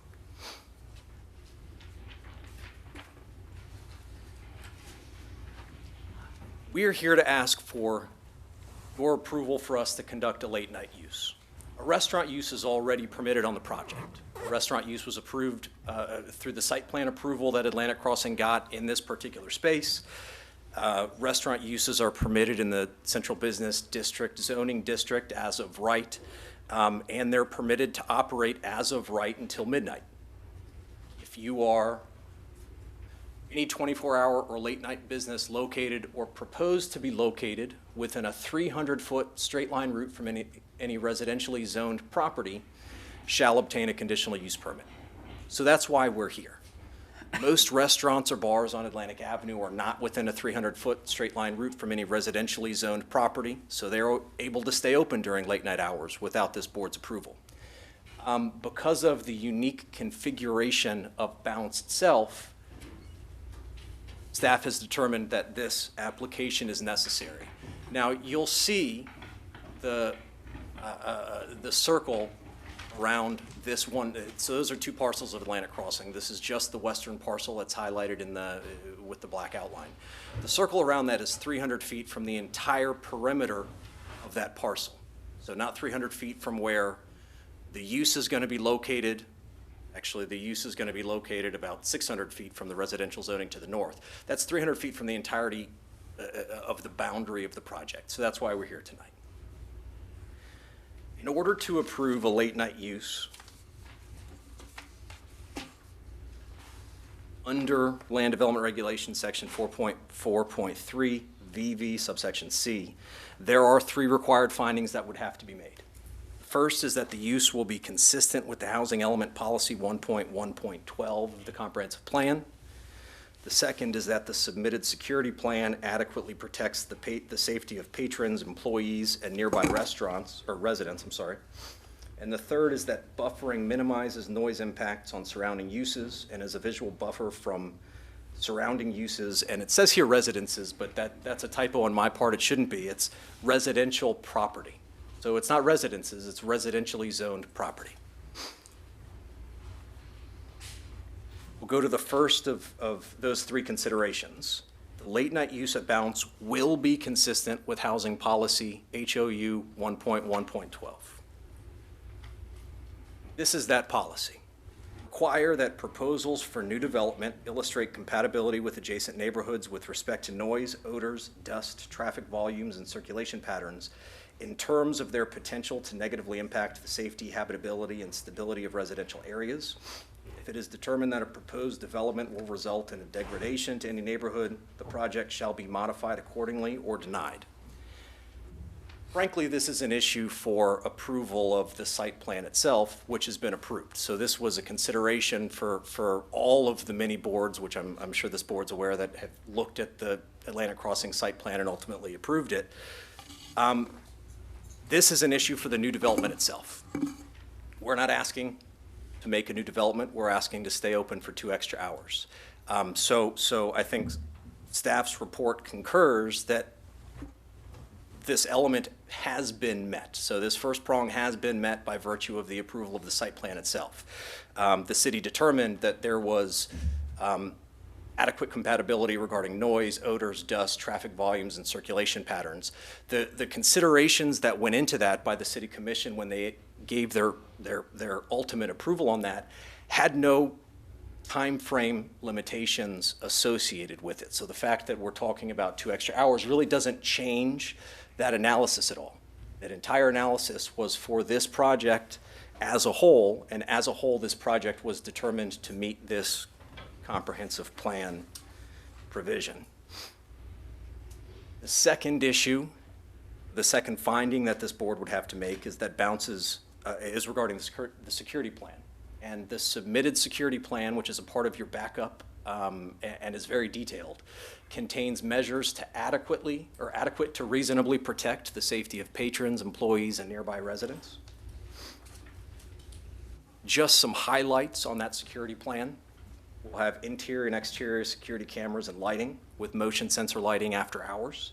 There's going to be a drop safe and a safe room. We're going to utilize TNT audio-visual incorporated for assistance with some of the audio and visual security methods. As part of that, they anticipate installing 34 HD digital watchdog cameras with night vision. We will retain ADT Commercial Security Systems or a comparable company for security services. We're going to have security and fire alarm systems, restaurant security personnel with a range of 1 to 8 guards during all hours of operation. The security plan that was submitted was much more in depth than that. It's I think about 10 pages long. But suffice it to say that the security plan that we have to support this project absolutely supports allowing this to be open from 12 to 2 a.m. Now, the last issue, and I think it was the main issue for consideration in staff's report, and I anticipate it'll be a primary issue for this board's discussion, is buffering. The amount and type of proposed buffering is adequate to minimize the effects of noise impacts upon surrounding uses and nearby residential properties, and to act as a visual buffer to the property from surrounding uses and nearby residential properties. So let's go into the buffering. As we talked about, there are 2 areas where there's residentially zoned property that actually, let me go back real quick and show you. This is that 300-foot radius again. So if you look at the north, just above the purple, there's a yellowish, orangish colored area. That's multifamily residential zoning. If you look to the south, there's another similar light yellow, orangish shaded area. That's multifamily residential zoning to the south. So that's what we're talking about here. That's the residential zoning that there need to be adequate buffers to protect the residents of. So first, just speaking of the residential zoning to the north. All of the Atlantic Crossing project sits between the use here, Bounce's location, and the residential project to the north. So that's several commercial buildings, that's several residential buildings, all stand as a buffer between where this use is going to be located and the residential zoning. There will be no effects from this use that are felt by the residential zoning as a result of this buffer. And I should point out that the location of Bounce is about twice as far from the residential zoning to the north as is the threshold for the 300-foot analysis here. So if if this were measured from the location of Bounce, where that red star is, we would be much more than 300 feet from the residential areas to the north, and there would be no reason for this board to consider this request for those purposes. We're here, staff has taken the position that the property or the 300-foot radius should be judged from the total platted property boundary as opposed to the subdivided property here. But we think that the fact that all of that exists between where this will be located and the residential zoning shows an adequate, more than adequate buffer. There's inherent buffering along Atlantic Avenue. So we're talking about residential uses to the south, which I should note are not on the south side of Atlantic Avenue. It's behind the businesses that are located on the south side of Atlantic Avenue. So we're not talking about any of the properties that front Atlantic Avenue there. So you've got the city's main thoroughfare. You've got a number of businesses that sit between where this use is going to be located and any residential zoning. Again, that is inherent buffering to ensure that anybody who's living in those residentially zoned properties to the south are not affected whatsoever by the use of Bounce. Now, here's the 300-foot radius again, and I think especially when we're talking about the southern portion of it, it's important to note, you see there's only a little bit of the residentially zoned area at the southern end that's within that 300-foot radius. So there's only a little bit that's relevant for purposes of this board's consideration at the southern end. I walked it today. There's 7th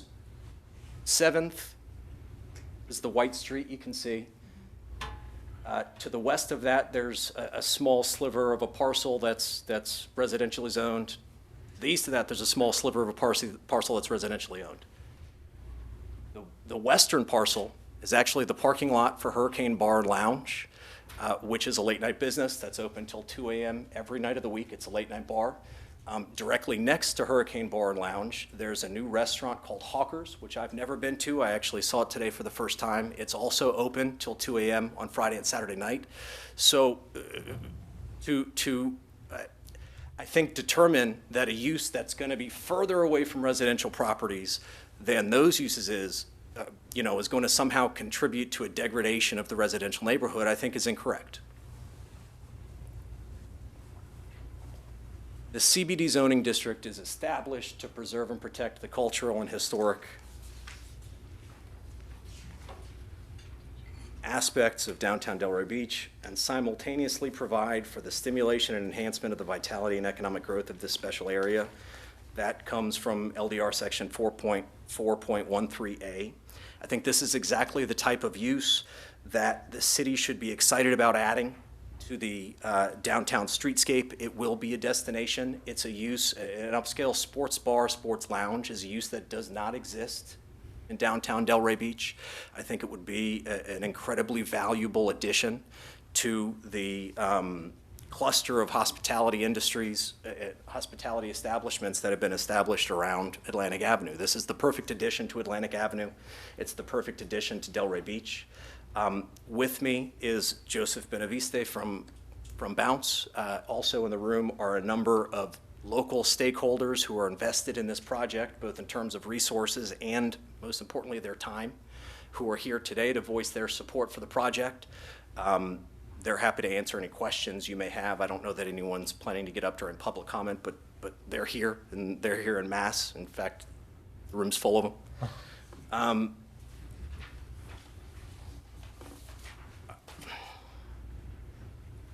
This is, I think, a small issue. I think this is, you know, we didn't anticipate this would be a controversial application. In our dealings with staff, it has not been a controversial application. Really what we're talking about is 2 extra hours, and those 2 extra hours will not in any way affect residentially zoned properties, and this board can make positive findings with regard to all the findings that were required for conditional use approval for this application. So with that, I'll end my presentation. I'm happy to answer any questions the board may have, and I reserve the right to present any rebuttal that I feel is necessary. Thank you, Mr. Dutko. Chair, if we could get the ex parte for the. That's what I was just going to ask. Excuse me, Ms. Morrison and Mr. Long. All of us acknowledged we drive past the site, and we've received a letter from Mr. Dutko. I'm just checking with your ex parte communication. Yeah, that would be the same for me. Mr. Long? And the same for Ms. Morrison. Let the record reflect that, please. Thank you, Mr. Bennett. Ms. Dasri, anytime you're ready. All right, good evening again. Again, this is the conditional use approval for Bounce Sporting Club. We're entering into the record, file number 2021-243. I'm going to move quickly through this because I know you all are aware of where the project is located, but it's commercial core land use and CBD zoning within the commercial core subdistrict. Again, the request is for conditional use approval for late night operations, 2 a.m. closing time. We've had some questions about whether this is related to alcohol consumption at the business, but that is allowed within the city by the code until 2 a.m., so that's not part of the request. And the buffer map here, the 300, if a residentially zoned property is within 300 feet of a late night business, then the conditional use approval is required, not the business location. It's from the residentially zoned property. So any of the residential within the Atlantic Crossing development is not considered part of the residential because it's mixed use zoning. The purpose and intent of this regulation regarding late night businesses is to promote the health, safety, and general welfare of the citizenry and provide conditions to minimize the impact on any residentially zoned properties. We did not do another additional analysis of the required findings from Chapter 3 because this project was previously found sufficient in the full Atlantic Crossing review. There's a few different comprehensive plan policies that apply. The downtown district within the commercial core is designed to be a self-sufficient downtown with a different kind of hub of activity than some other districts within our city. For the required findings, the conditional use will not have a significant detrimental effect upon the neighborhood stability or hinder development of nearby properties in order for it to be approved. The bay that Bounce is located in is already approved as dining within the approved Atlantic Crossing site plan. So again, it's just for the late night use. Late night businesses are required to have a security plan and provide buffering from residential properties to minimize any negative impacts. As you can see, we've shown here what the different uses are within the development and then around the property. To the south, there is some medium density residential, and both to the south and the north, it's a mix of CBD and medium density residential zoning. To the east and west, it's all CBD, and within the plaza itself, that same building has a mix of restaurant, retail, and office. Building 2, which I can go back a slide. Building 2, which is along Atlantic Avenue, that is, put it all on the same slide. Building 2 is restaurant, retail, and office. It's 3 floors. The third building, which is just to the north of that building, is restaurant and retail with residential on floors 2 through 5. Building 4S is restaurant, retail, and residential, residential being on the 2nd through the 4th floors. And the 2 northern buildings are residential.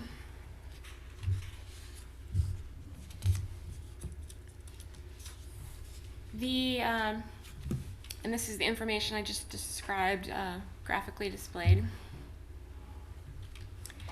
The one consideration that we might bring before the board is whether or not the board would like to restrict the outdoor use area in the hours of operation. It is located there on the northeast corner of Building 1.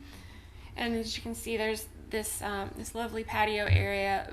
There's a current site plan modification in for review, which doesn't address anything within the space itself other than access points, the doors that you see on the diagonal here for the access between the patio and the inside of the space. And again, it's on this small corner here, just to the northeast of this dash line area. So that may be a consideration that the board would want to look at. The security plan, the applicant has provided details on interior and exterior security cameras, lighting, drop safes, safe rooms, security cameras, and as well as the security guards, which our applicant already discussed. The Downtown Development Authority recommended approval on October 11th. And then these are your options for action. And if you have any questions, I can answer them for you at this time. Thank you, Ms. Dassery. At this time, we'll ask any member of the public, if you are a member of the applicant's team, this would not be a time you have a representative, but it would be any member of the general public not affiliated with the city or the applicant who wishes to get up and speak on this item. Seeing none, excuse me? Oh, we got one. And Chair, I would say if anybody, even if they're associated with the team as a member of the public, would like to speak, That's fine. welcome to come, yes. Perfect, that's fine. Thank you, Mr. Bennett. I haven't been sworn in. Do I need to be sworn in? Yes, ma'am. Thank you. Yeah. Ms. Miller will take care of that with you in one moment. Please raise your right hand. By the authority vested in me, the notary of the state of Florida, do you swear or affirm the testimony you're about to give is the truth, the whole truth, and nothing but the truth? I do. I've just handed out a flyer for everybody because that's the justification for my comments. I don't have enough time to get that in as well as my comments, and I'm just past 3 minutes. So, but I have to say it's good to see all these familiar faces still working on quality of life issues in Delray. A lot of these people have been doing it a long time. My name is Claudia Willis. I live at 160 Marine Way. And I'm going to read this so I can get under my 3 minutes. I have owned on Palm Square for 25 years. Palm Square is a jewel in the Marina Historic District with the 10 original homes. Only recently have we changed any owners since losing 3 neighbors in their 90s. 36 Palm Square sits 383 feet from this property. Palm Square homes will be 275 feet from the east phase of this development, and approvals will likely domino throughout the entire 36,767 square feet of restaurant floor area in this project. The staff report and justification state residentially zoned properties are located within 300 feet to the south of the subject property across Atlantic Avenue, but are buffered by the buildings fronting Atlantic Avenue as well as a parking lot. I beg to differ. A 2-story building does not buffer sound. For that matter, we can smell garlic when it hits the pan of the restaurants. I can hear the cell phone conversations and sing along with the entertainment at the Marriott Courtyard 2 blocks west of my home on the marina. I can hear every word when Old School Square has an outdoor performance 2 blocks north and 8 blocks west. Unless you live downtown, you don't know. The applicant chooses to ignore us to the south, but also ignores their own residential uses. Once again, I say, you have to live it to know it. We are more than lines on a map, and effects don't stop at the line. This request is in conflict with our noise ordinance, Chapter 99. Commission voted specifically to protect this area when crafting the noise ordinance because it was a residential neighborhood. To the north, Palm Trail. To the south, residents on Southeast 7th Avenue and the Marina Historic District. Later hours of operation were extended, but the east boundary is North Federal Highway. When neighborhoods fought for lowered hours on the noise ordinance, Dr. Vick, who never missed a meeting, said, "You old folks need to leave town." So I say to this board, you need to decide what kind of town Delray we will be and guide that in every decision. It is subtle decisions that are changing our demographics. Many have already left in search of what Delray used to be. I remember when studios' efficiencies in one-bedrooms were limited to 30% max in our new downtown developments. Now we're over double that. Do we still want families? Do we want those old people with accumulated wealth and time to support our nonprofits by attending, donating, and volunteering? Is quiet time still considered a value, or are we just about the nightlife experience, as used in the justification? Next, I suspect this upscale lounge will be requesting the use of fold-back doors that are so prevalent in the downtown. And I see we're going to discuss restricting outside use. And so it goes. Deck 84 has been a good neighbor. It's a sports bar. It closes early. It has music, but early. I ask that you recognize that this area east of North Federal be stepped down and deny this conditional use. Thank you. Thank you, Ms. Willis.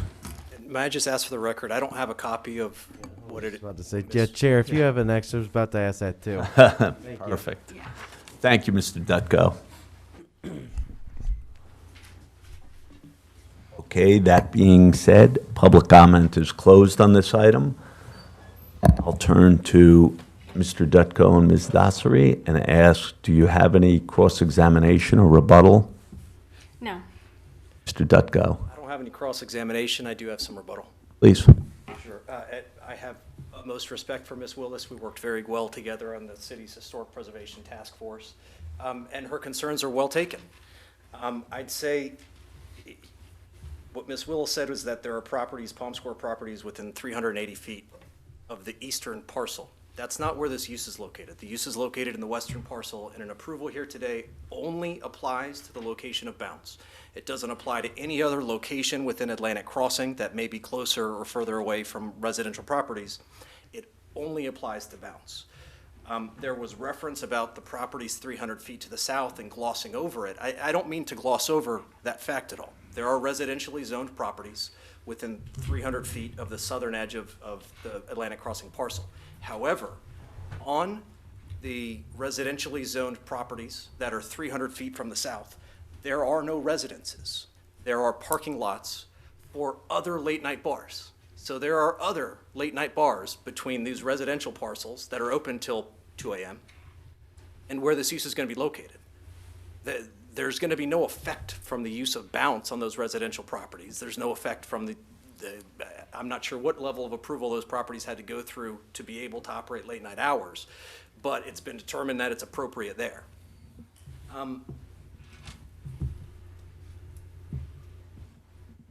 There is, without a doubt, adequate buffering between any residentially zoned properties, which is the extent of this board's consideration. It's not residences within Atlantic Crossing, it's not the apartments there, it's residentially zoned properties. And there is more than enough adequate buffering to prevent any adverse effects whatsoever to those residentially zoned properties.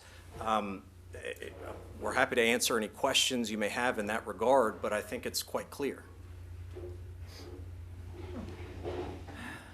Thank you, Mr. Dutko.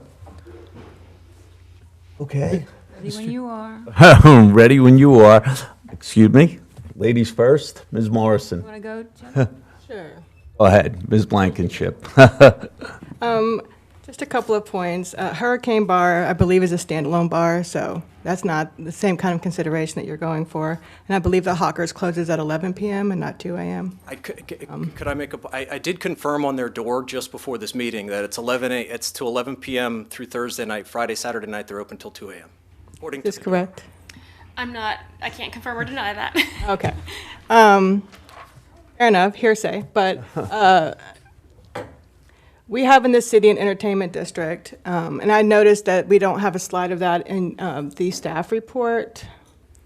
But the entertainment district, the boundaries end, is it at the federal, so is it 5th or 6th? You know? It ends, let's see. I don't think I can use my pointer here. I believe it's at 6th Avenue, Northeast 6th Avenue. Yes, it does, just to the west of the property. As far as I know, with the exception of standalone bars in the city, there are very, very few establishments that are open until 2 a.m. outside of the entertainment district. And I'm just not comfortable unless I know the commission has been discussing expanding the entertainment district, but as of yet, they have not done so. And I'm just not comfortable granting late night hours in a location that's outside of the entertainment district at this time. So I'll not be in support of this request. Can I make a comment? Is that appropriate at this time? Not at this moment. Thank you, Mr. Dutko. Mr. Zeller, I'm watching you, but hang on. Ms. Morrison. I know you are, but can I ask? Excuse me one Chairs- second. It's all right. It's okay? Mr. Zeller, Indulgence, please, go because ahead. Unfortunately, I have to leave shortly. At 7 o'clock, correct? 7 o'clock, so. Yes. So I would like to say that I concur with Ms. Blankenship's comments here. I used to live on Marine Way up until about 5 years ago, right up the street from Ms. Willis's home as well. You can hear the noise all over the place. You can hear the noise. The Marine Historic District is right across the street from this area. It's a historic district. It's a residential district. The map in the staff report is a lot clearer to indicate the residential district to the south. My concerns are if they have outdoor music or outdoor entertainment, that will be heard in the residential district.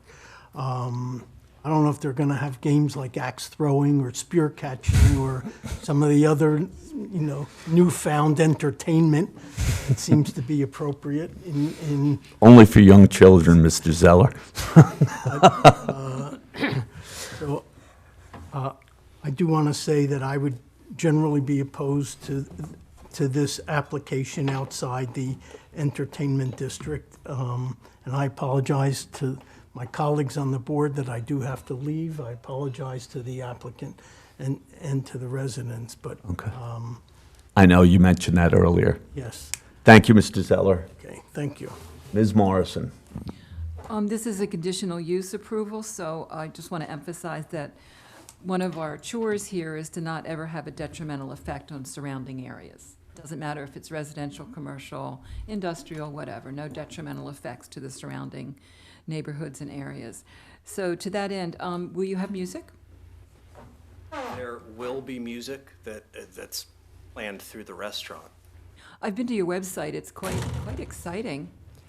It's a highly popular location in Manhattan and Chicago. I think it's an exciting addition to Delray Beach's Atlantic Avenue, and it's something that doesn't exist here. The property has been designed at an architectural level to try to minimize any noise impacts from the inside out. There's thick doors. I went on a tour of the property before coming here this evening. So that's been a consideration of I represent a tenant, a lessee of property. So it's been a consideration of the tenant, the lessee Bounce, as well as Atlantic Crossing, to make sure that their residents are happy. So the noise impacts have been considered. The noise impacts, we believe, have been adequately dealt with. Will your entrance be on Atlantic Avenue or in the courtyard? The entrance will be off of Atlantic Avenue. There is a door off the courtyard to allow people in the courtyard to get into the property, but the main entrance is off Atlantic Avenue. And I have in one of my slides, I have a picture of it if you'd like me to go back and demonstrate. No. I would like to remind this board that we have a history of destinations in this city. We have Honey, we have Tin Roof, we have El Camino, we have Deck 84. And the trend has been with our destinations that they spill out onto the road in front of them and completely block the area. If you try to get past El Camino anytime after 5:30 PM, you got to fight through the crowd and walk in the street. Mr. Dutko did describe this as another destination, and I fear that with their entrance on Atlantic Avenue, that overflow will just block that little sidewalk that's not even opened yet. Is he allowed to? Yes, thank you, Ms. Done. Ms. Morrison. Who would like to speak? Ms. Howell, please. Just want to underscore I'm in complete agreement with those who've spoken already, and to say that the historic districts are precious in this city, and they're under a lot of assault, really, from noise pollution, light pollution, overdevelopment, and so I think Ms. Willis's comments were very, very on point. And I personally think we should avoid further degradation of the Marine Historic District in particular. And secondly, the residential uses in this multi-use, we've talked a lot about the impact on the residential districts, but the people who are buying in these buildings, we hope they will be nice quality condominiums. We believe that they will be. I'm not so sure that those people bargain to have something open till 2 a.m. right across the street. And you've got at least buildings 3 and 4, right, with residential. May I answer the comment?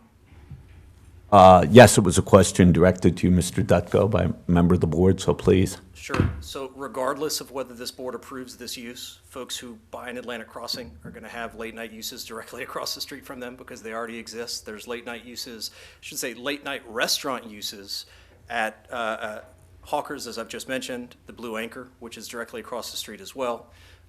There's a late-night standalone bar use, which I understand that there's a difference between the two. Standalone bar uses, I think, are even more regulated than restaurant uses that happen to have a bar. There is a standalone bar that's going to be directly across the street from folks at Atlantic Crossing, so I think that's exactly what they're buying. They're buying a unit in downtown Delray Beach, which is an entertainment destination. I think they know exactly that there are going to be late-night bars that are operated within vicinity of their units.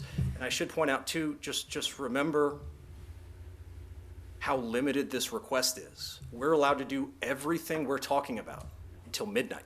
All we're talking about is from midnight to 2 a.m., right? This is an incredibly limited request. So to the extent that there's concern about the use in general and noise uses and all that, it's allowed. It's allowed right now.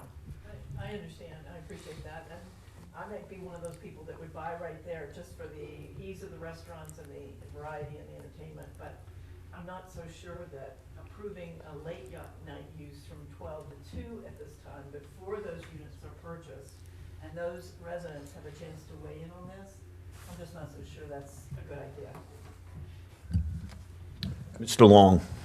Thank you, Ms. Howell. Can I ask a question of staff?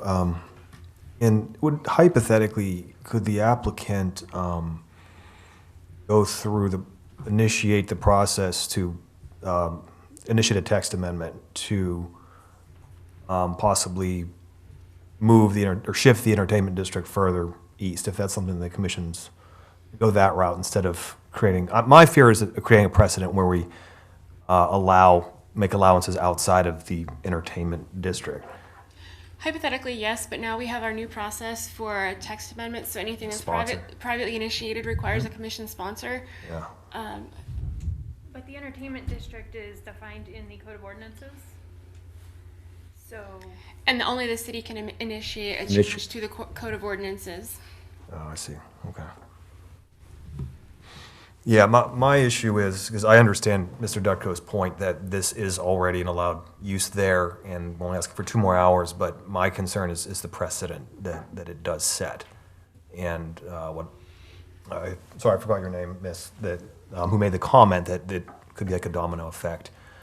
That's what I'm wrestling with. Mr. Chairman? Mr. Weinberg, please. I'd like to ask the applicant, the representative for the applicant. Yes, sir. So there are 2 bounces that exist, bounce clubs, one in Chicago, one in New York. Yes, sir. Where are they located in those cities? So, Bounce in New York has been located in 3 residential areas, Upper East Side, Lower East Side, and now currently the Flatiron. We have residential buildings to the right, the left, right in front of us. Excuse me, I can't, step closer. We have to the- residential right across from us, to the right and the left of us, in both New York and Chicago. We've operated since 2004 in New York, 6 different locations, restaurants, bars, Bounce. Chicago, we are in a very residential area called River North, and we've done it very successfully, with no issues. Thank you. Along with that question, those jurisdictions are literally 24/7 entertainment areas, and I'm personally familiar with the noise regulation in New York City, which is extraordinarily stringent in terms of collateral noise, any kind of noise, whether it's street gatherings or music. In your application, you note live performances and special guests. What are those? What kind of live performances? Certain weekends, bigger weekends, such as Super Bowl or All-Star Weekend, we host a variety of athletes and Oh, yeah. artists, but it's not a regular thing. Live? It could be, though.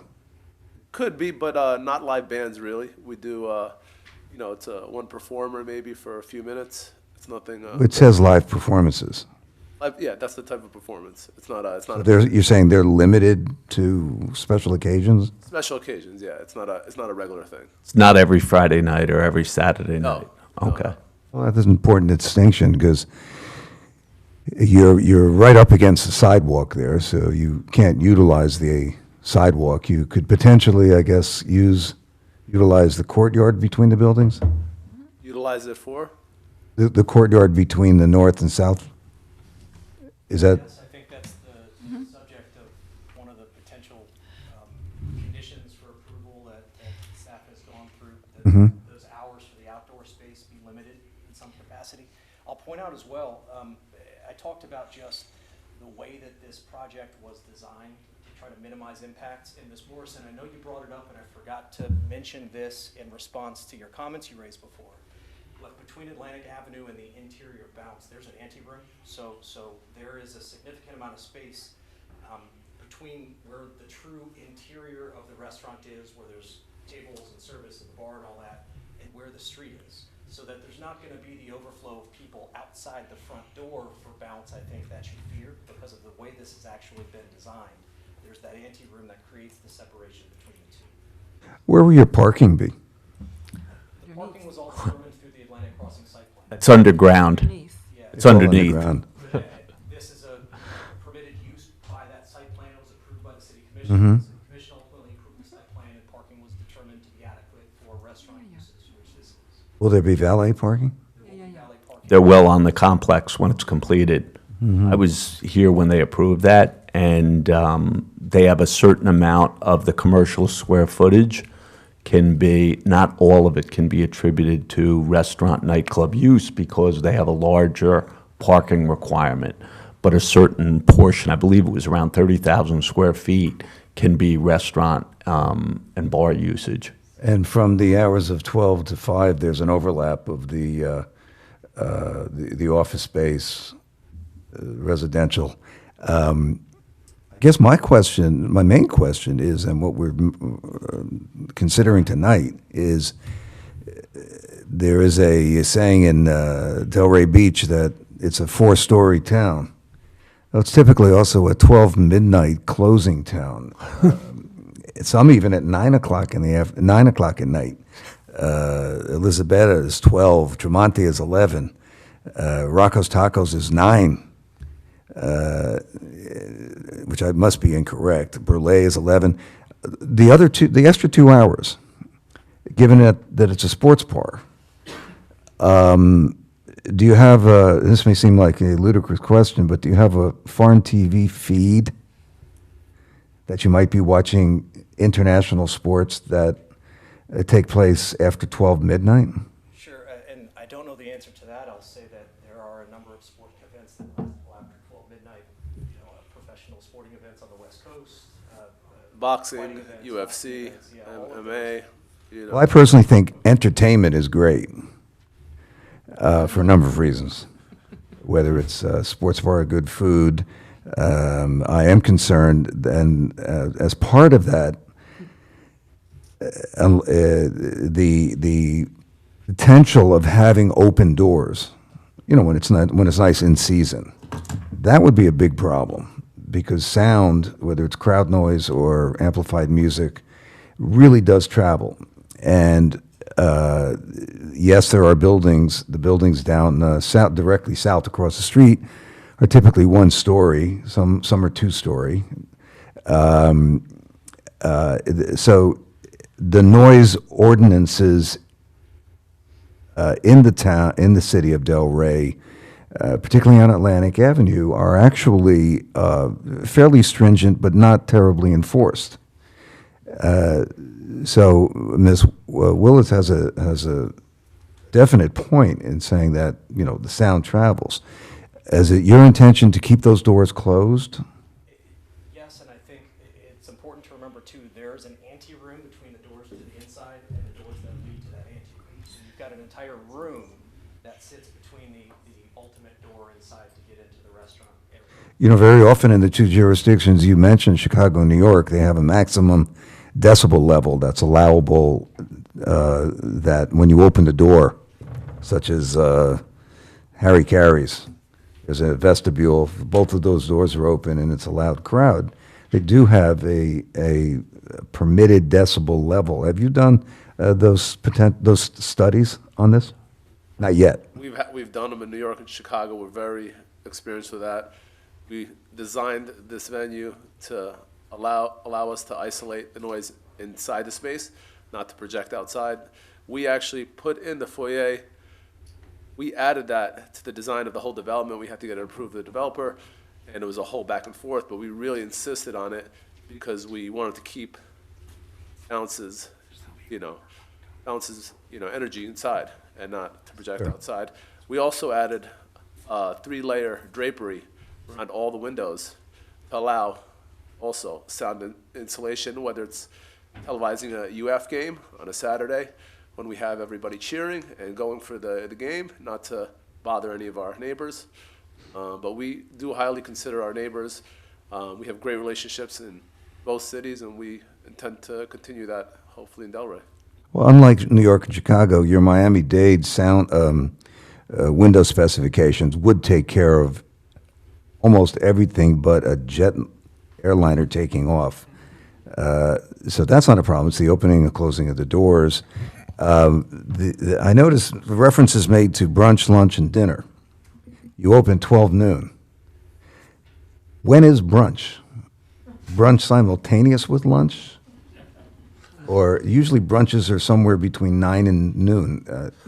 Not down here. Clarify that? Brunch starts at 11. So it could be, you could open at 10, close at midnight, and get the same 10 in the morning. I think one of the main issues is really part of what your first question was about what's on. There aren't sporting events on at 10 a.m. This is a sports bar and restaurant. There are sporting events on at midnight. And it's our intention to serve the population of folks who want to celebrate and watch those sporting events.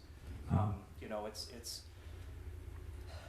can't tell you the number of times I've been to a bar to go watch a professional boxing match, and gotten there at 10 o'clock because the main card's not going to start until 12 o'clock or so.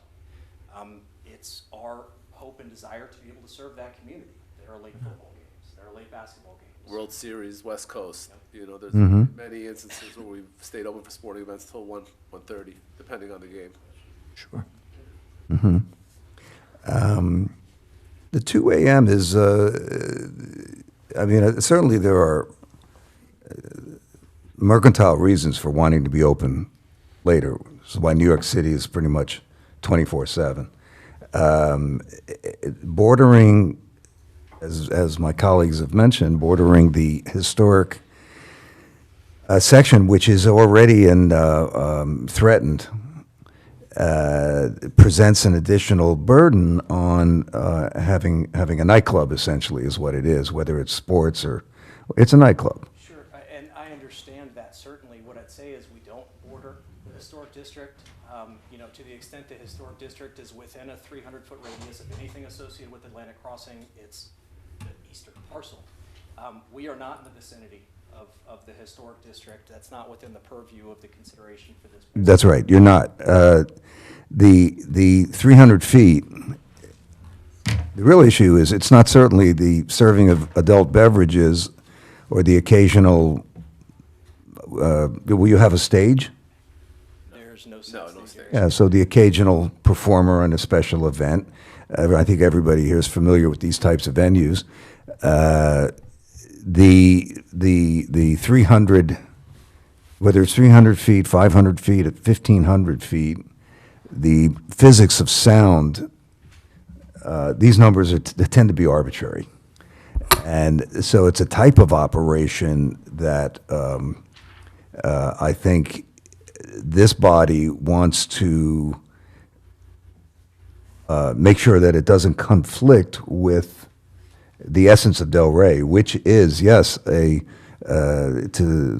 a certain degree, an entertainment destination, and that's a great aspect of it. The South Atlantic Avenue, East Atlantic Avenue area does need attention in that area. And it's not within the purview of this board to determine how you build out that space. I, as a performer, play, and I am on Thursday playing in a well-known club that is at the first floor of a condominium, and it's worked out. So it really is in the design. I'm a bit frustrated not being able to comment on that design and how it actually is. It's not within the purview of this board. And it does, at the moment, lie outside the entertainment district, which is kind of, it's a little, it's pushing the boundaries, pushing the envelope. And it's reminiscent of the issue we faced, I think, in January of pushing the envelope of 35 feet on height with amenities. So my feelings on this are I'm not opposed to the type of operation, but I'd like to really have a definite idea of how you're going to mitigate the differences between New York, Chicago, and Delray Beach. Sure. That's something I think that's important. Go ahead, Ms. Okay, Oxford. I just wanted to make a quick clarification that even though this is open late, it's officially classified as a restaurant in Delray Beach definitions, and there's different requirements for life safety plan, and there has to be fixed tables and the meals served. So just wanted to make that clarification. Thank you. I think I would just want to jump in here too, Mr. Weinberg, and just say that I came here tonight ready to support this, to be frank with you. I think that there are ways to handle the sound on site, no doubt. What we're talking about here and what I think the vast majority of people, let's talk about the elephant in the room, it's sound, okay? It's sound. And, but the one thing that did sway me, and to be blunt with you, why I'm not going to support it this evening, is my colleague, Ms. Blankenship, accurately pointed out that it is not within the entertainment district, and that's really what I'm troubled with. The entertainment district, as our city has put it down, stops at the east side of Northeast, Southeast 6th Avenue, okay? It stops basically at the property line of this property, okay? The city commission, I remember that debate, as do other people up here. That was a contentious debate, and a significant part of the city, including the BPOA, came out, and the residents of Bar Terrace and everybody else, and they were adamant that they wanted the entertainment district stopped at Federal Highway. And I think that before I would be so bold as to challenge their judgment, I think that much as I came in here wanting to approve this, I think when I really look at the character, this isn't the city that doesn't sleep, and it's not the Windy City. And we have an entertainment district in this town, and I think a case can be made. A case can be made both for and against doing this project in this location, but I really have to take the position, I think, that a project like this that's going to be open till 2 a.m., although I think it's a great venue, I'm sure you guys have done a lot of planning and sound on it, but I think in fairness to follow our LDRs and our code, I would ask that you go to the city commission and get their permission on the entertainment district first. Well, can I make a clarification too for this application? Sure. This is not like your last conditional use request where this is an ultimate decision by the Planning and Zoning Board. Right. Whatever you recommend goes to the City Commission. So the City Commission will ultimately approve or deny this request, and we can certainly present further architectural information that hopefully leads to a greater level of comfort with the project. This isn't something that needs to be in the entertainment district. It's a restaurant that is going to be open 2 extra hours. There are Right, but I think that as we could sit here and go back and forth with this. People are coming to a destination like this because it's entertainment, it's late night entertainment, okay? And a lot of towns, a lot of cities in this country have a portion of their city that they, let's say, allow later opening hours, okay? And the feeling within this city has always been that they wanted to keep the late-night businesses isolated between Swinton and Federal Highway. And that's basically the district that the city has taken and looked at and said, that's our entertainment district. Now, as the city grows, maybe the city commission is going to take the position that that district should be enlarged further south down Federal Highway, more east. But my guess is the same crew that came out and opposed it last time is going to come out this time, and they're going to be apoplectic that this type of a use, they would have been opposed to the Hurricane Bar and the other places you're talking about, but we all know a Hurricane Bar has been here long before I am, and I've been coming here for over 20 years. So that's a grandfathered use. I think comparing it to the Hurricane Bar, is a little bit different. But again, I have to come back, and I don't even think the city would allow the Hurricane Bar now in that location if they came in. So for that reason, I'm going to have to go with the majority of my colleagues and oppose this tonight. Chair, there's one Mr. thing. Chairman, may I, Mr. Bennett. Yeah, Chair, there's one thing I just wanted to clarify. So we keep calling the entertainment district is codified within the Code of Ordinances, not the land development regulations. Right. So it would require it to be city initiated. So I just want to make, because the comment was something like they should pursue the expansion of the entertainment district. And just to be clear, that would have to be city initiated. So Right, they'd have to get they'd have to go to one of the city commissioners. Well, that's the sponsorship. Our land development regulations now require sponsorship, but you still, as a private citizen or entity, can request that there be an amendment. With the Code of Ordinances, I mean, that the individual could lobby a city commissioner to pursue that change, but they can't actually apply even with support. It would have to be city initiated in order for that change to happen. So the city would have to be aware of what took place tonight, and a majority of the commission would have to be in favor of it. And additionally, a process clarification for Mr. Dutko's comments. A vote to deny the conditional use approval would just strike the application dead in the water. It wouldn't proceed to city commission. Mr. Chairman? Yes, please. Just wanted to finish the last thought that I had, Please, which Mr. was, Weinberg. I'm not opposed to the idea because there are other, you've got Boston's, which is a sports bar up on A1A, other restaurants that have televisions, gatherings. So I think the basic business concept is in line with the restaurants.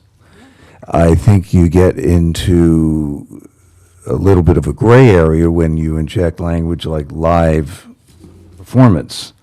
Yep. And the extension to 2 a.m. Those 2 hours in Delray Beach, those are a crucial 2 hours of almost quiet time. So I think the inclusion of, as much as I love to see live music, that's what differentiates this from a restaurant. If you go to Elisabetta's, which is in the entertainment district, there's televisions everywhere. So essentially your facility is very, very similar. It's just you're asking for two additional hours into the wee hours, which again, as the chairman pointed out, this is a city that does sleep. Can I ask a question of staff, I guess, but also of the board and Mr. Chair? It's been our understanding throughout this entire process that a recommendation either way for an approval or denial goes to the City Commission. I'm looking at the staff report that has the recommended actions. Nowhere does it indicate denial. It's recommend approval, recommend denial. If this board is concerned about the noise issues, and that's the driving force between a potential denial here, I'd ask if you would allow to table this application and allow us to come back and present information to you that hopefully allays those concerns. It's always been our understanding with this application that this is not the end of the road. I think you're right. Mr. Bennett, he's correct, isn't he? So their staff is referring to section 2.4.5E as an elephant, subsection 1, which is the very first subsection under establishment of a conditional use. And that language reads, quoting it here, the City Commission by motion after review and recommendation of approval by the Planning and Zoning Board may approve or reject a request for a conditional use. So that language would indicate that the City Commission can only move forward with that motion after a review and recommendation for approval by this board. So that's the language that staff is referring to when they say that this board were to deny. Underneath that language, City Commission could not make the motion because there wasn't a review and recommendation for approval by this board. I mean, I don't know how we can recommend approval to this when I think that, I think we're just taking our problem and kicking it to them, kicking it to the commissioners. Again, I think, I come back to the fact of, do we want to set a precedent of 2 a.m. closing time outside of the entertainment district and that much closer to the intercoastal? And My opinion still stands. my opinion is if this was midnight, we wouldn't even be having this conversation. I'd be there. Exactly. I'd be there. We wouldn't even be here. It's those 2 hours. Yeah, right, exactly, as you've so pointed out, Mr. Weinberg. Just a point of information or a question, really. Doctor's website shows that it's open from 11 a.m. to 12 a.m. on Friday and Saturday. Is it part of the think expansion that's- because of COVID-19? We allowed some restaurants to stay open and the outside use? The times were not expanded, no. Okay, you're right. Mr. Rice. I mean, yeah, here's what I would say. The applicant has asked that we table this tonight, okay? We can table this to a date certain, okay? So that the applicant is held harmless with fees or reapplication or anything else like that. If a majority of the board is comfortable with that, I'm certainly comfortable with tabling it, giving Mr. Dutko the chance to speak and maybe,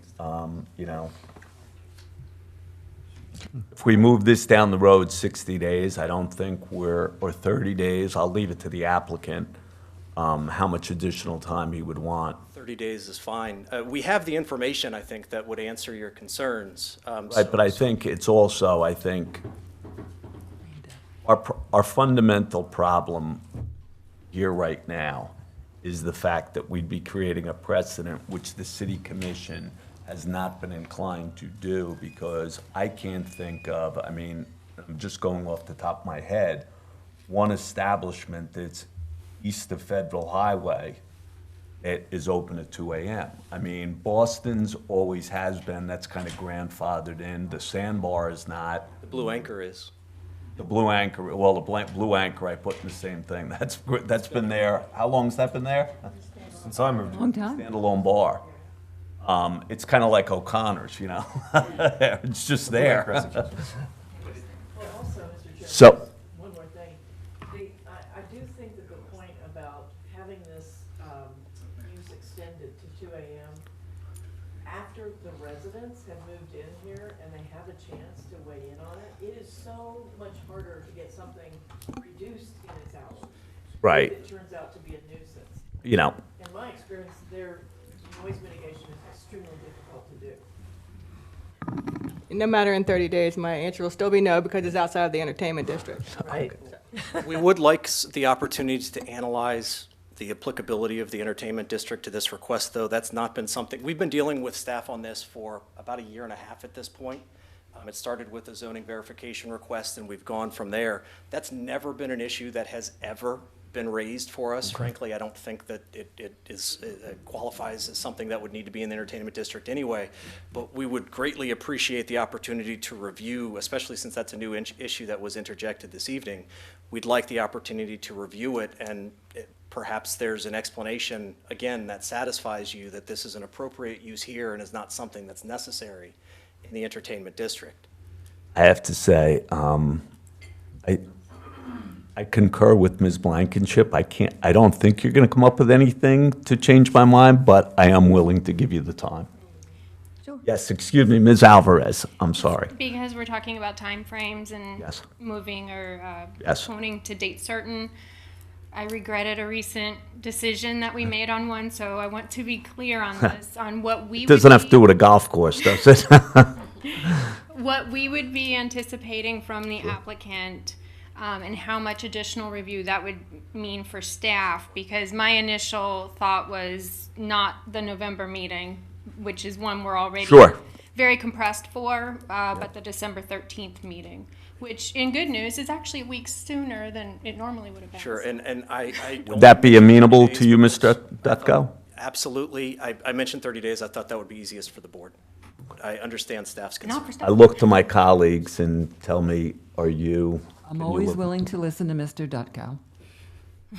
Just don't Mr. make Long? me regret this. Yeah, I think since they weren't aware that this was the final stop, it's fair to let them table it. Yes. I agree. If I can get a motion in that regard from somebody? Motion to move forward to December 13th meeting, postpone to December, is it postpone or? Postponed, yeah. Postpone. Postpone dates are- to December 13th meeting, 2021. preferably. Perfect. Can I have a second on that? And let's be clear, we're talking about item 8B on our agenda, the Bounce Sporting Club conditional use. We're postponing to December 13th, 2021. Motion by Ms. Blankenship, Ms. Morrison, second by Ms. Howell. And Ms. Miller, if you could please call the roll. Max Weinberg, Yes. Lynn Blankenship, No. Rob Long, Yes. Joy Howell, Yes. Christina Morrison, Yes. Chris Davy. Yes. Mr. Dutko, we'll see you in December. Thank you very much. Okay, thank you, Ms. Dassery. And let's move on to item 8C, the Atlantic Grove Plat Number 2. Before we start, while everybody's getting settled, can I ask my colleagues, has there been any ex parte communication on this item? None from me. None. I mentioned it to Tim in passing today, nothing urgent. I have none. Mr. Weinberg, any ex parte communication on 8C Atlantic Grove Plat? Yes, I haven't had any communications, but I have been at the site many times. The senior staff a year and a half ago asked me if I'd be interested, along with a suggestion by the Historic Preservation Board, in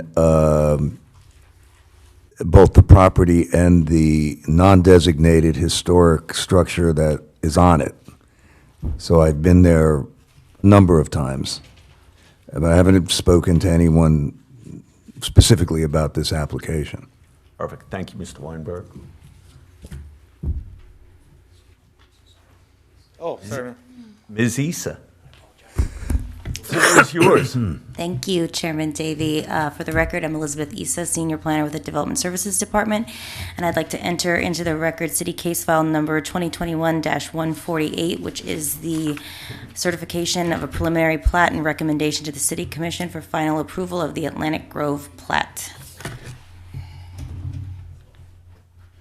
And the applicant will take it away. Okay, good evening.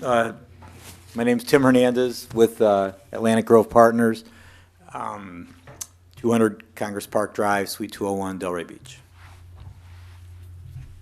So there's a little bit of history to this. I'll try to go through it fairly quickly, but we built Atlantic Grove in the years approximately 2002, 2004, all right?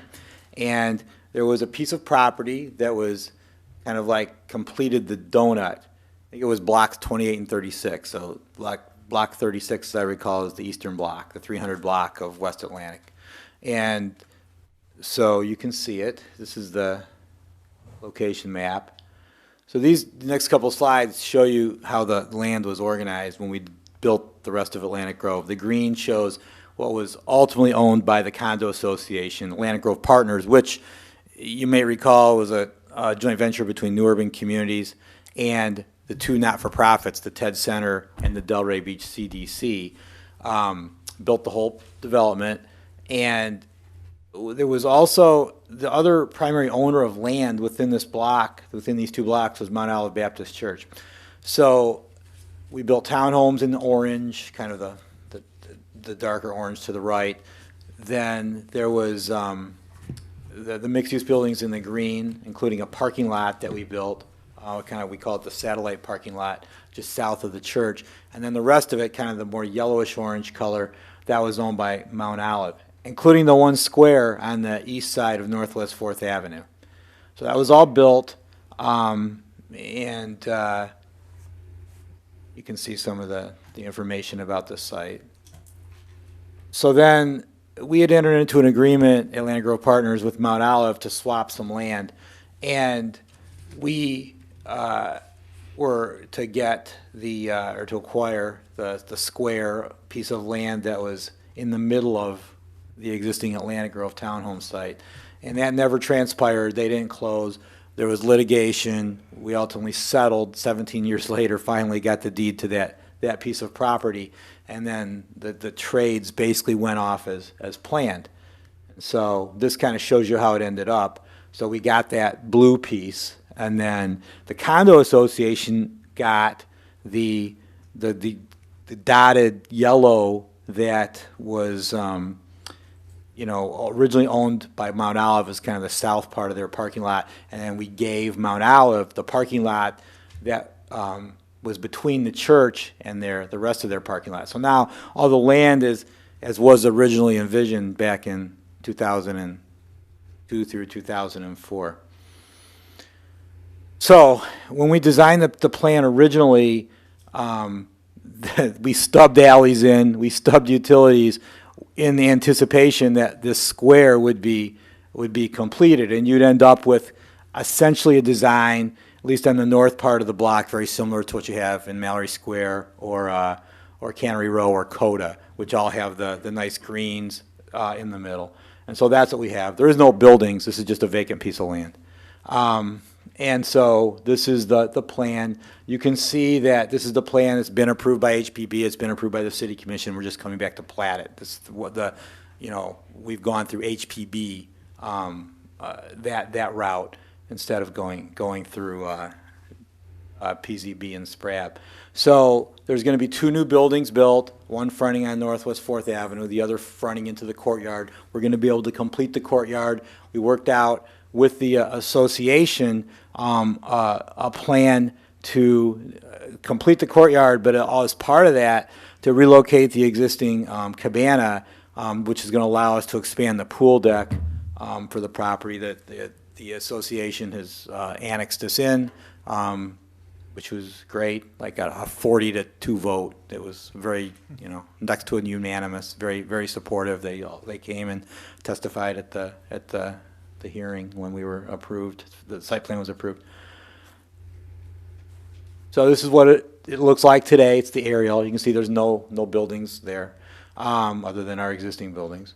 And then there's it shows, what it'll look like when it's completed. Here's basically a 3D model that shows the two buildings inserted into the development, so the block will be completed as anticipated. Here's the elevation of the building that's actually going to front on Northwest 4th Avenue. We're going to be adding like 5 parallel parking spaces on the street, which is good. Here's the plat. You can see it just looks like the other plat, pretty much. It's got, they're fee simple 3-story townhomes. Everything is like compatible with what surrounds it. And then on the other side of the street, the condo, that will be a track P, we're calling it on the plat. The parking lot will be expanded and it'll be interconnected on that part of the property, so there'll be more parking that's closer to the mixed-use building. That's kind of like what's generally going to be happening. We're working through that with staff right now and debating whether those parking spaces that are in red are going to be eliminated or not. But we have way more parking than what's required. That's it. That's my presentation.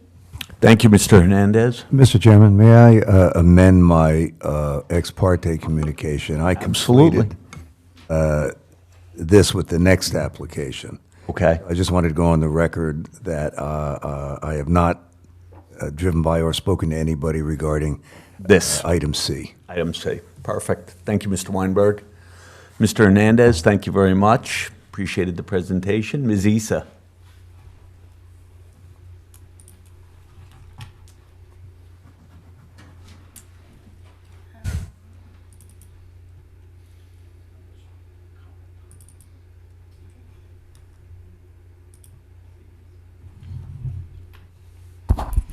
Okay, thank you. Again, for the record, I'm Elizabeth Issa, Senior Planner of the Development Services Department, presenting the Atlantic Grove plat to you this evening. The subject 0.49 acre parcel is located on the east side of Northwest 4th Avenue and north of West Atlantic Avenue. The property is located within the development known as Atlantic Grove, which is a mixed-use development. The site is located within the West Atlantic Neighborhood Subdistrict of the Central Business District, and the portion of the property within the plat is also located in the West Settlers Historic District, with a compatible future land use of Central Core. To give you a little background on the property, in the late 1990s, the Atlantic Grove site consisted of properties assembled by the CRA for redevelopment as a mixed-use project. CRA issued a request for proposal for the project on March 1st, 2000, and the Atlantic Grove development was chosen amongst 4 other proposals. On July 24th, 2001, the City Commission approved a conditional use to allow a density of 16.54 units per acre for the project. Site plan was for the mixed-use development consisting of 3-story townhouses and mixed-use commercial and condominium buildings, and it was reviewed and approved by the Historic Preservation Board on August 15th, 2001. Site currently contains 8 3-story buildings containing 55 townhouses with 2-car garages, an accessory cabana building and swimming pool for the residents, and 2 mixed-use buildings that contain 47,856 square feet of retail, office, restaurant space, and 20 residential condominium units. The associated Class 4 site plan modification and certificate of appropriateness was approved by the City Commission on April 6, 2021 for the following: construction of 14 new 3-story townhomes within 2 buildings along Northwest 4th Avenue and interior to the site, utilization of the residential incentive program to allow for an increase in density from 16.54 to 16.9 dwelling units per acre through the provision of 1 workforce housing unit priced in the moderate income household range, and demolition of the existing cabana restroom building and construction of a new cabana restroom building. Also, reconfiguration of the hardscape within the cabana swimming pool area, and new landscaping, hardscaping, driveways, site lighting, and fencing. Pursuant to Section 43302, Townhouses and Townhouse Type of Development, each townhouse or townhouse type development shall be platted with a minimum designation of the interior street system as a tract when the dwelling units are to be sold. Each such unit must be shown on the plat. The major subdivision is required as part of the site plan approval process to create and establish the 14 fee simple lots required for the townhouse development, and includes the following: a replat of lots 16 through 21, block 36, revised plat of block 36 of the Town of Delray plat, and portions of the Mount Olive Baptist Church property plat and Town of Linton plat. Dedication of lots 56 through 69 for each of the individual fee simple townhomes. Dedication of a sidewalk easement to the city of Delray Beach for public access. Dedication of a civic open space easement to the city of Delray Beach for cultural exhibit. Dedication of Tract P to the Atlantic Grove Condominium Association for emergency response, ingress, egress, parking utility, and drainage purposes. Dedication of Tract R3 to the Atlantic Grove Townhome Association for emergency response, ingress, egress, parking utility, and drainage purpose. And dedication of Tracts OS1, OS2, OS3, and OS4 to the Atlantic Grove Townhome Association for open space and recreation purposes, drainage, irrigation, landscape, and roof and balcony overhangs. Pursuant to Section 311, prior to the approval of development applications, certain findings must be made in a form which is part of the official record. The four areas of findings are consistency with the future land use map, consistency with the comprehensive plan, and compliance with the land development regulations. Those were all outlined in your staff report, as well as the standards for plat actions from LDR Section 3.2.3. And here are the optional board motions for action item. You can continue with direction. You can move approval of the preliminary plat and recommendation of approval to the City Commission for the certification of the final plat for Atlantic Grove Plat Number 2, finding that the request is consistent with the comprehensive plan and meets criteria set forth in the land development regulations. Or move denial of the preliminary plat, finding that the request is inconsistent with the comprehensive plan and does not meet the criteria set forth in the land development regulations. And that concludes my presentation. I'd be happy to answer any questions. Thank you, Ms. Issa. Now that we've heard from both the applicant and staff, I would just ask, is there any member of the public here who wishes to come and speak on this item? Seeing none, public comment on this item is closed. I would ask Ms. Issa and Mr. Hernandez, do you have any cross-examination or rebuttal for each other? No. I do not. Let the record show the applicant and staff stated they have no cross-examination or rebuttal. With that, I will turn it to the board, and I will ask, in an effort to move this along, is there anybody here who's opposed to this item? No. Motion to approve. Motion to approve made by, Go ahead, Matt. excuse me, but you have to read the whole. Oh, could you put it back up? I'm sorry. I didn't. Move approval of the preliminary plat and recommendation of approval to the City Commission for the certification of the final plat for Atlantic Grove Plat Number 2, finding that request is consistent with the comprehensive plan and meets criteria set forth in the land development regulations. Second? Second. You've had yours. Mr. Weinberg, second. Thank you, Ms. Miller. When you get it, you can call the roll. Mighty Max. Max Weinberg, Yes. Julian Blankenship, Yes. Rob Long, Yes. Joy Howell. Yes. Christina Morrison. Oh, yes. Ms. Davy. Yes. Thank you. Mr. Hernandez, good luck. Thank you. Thank you, Ms. Issa. Thank you. I like the expedited process. And we can move on to the last item on our agenda this evening. 8D is in Delray. And that would be the Delray Ridge plat. And we have a heavyweight coming in here, Ms. Alvarez. Hey. Could we make this one? The top of the quicker than last department. one? Let's see. So this is Delray Ridge. I'm just gonna bring mine up real quick, but I'm not presenting. The applicant, of course, will present first. I'm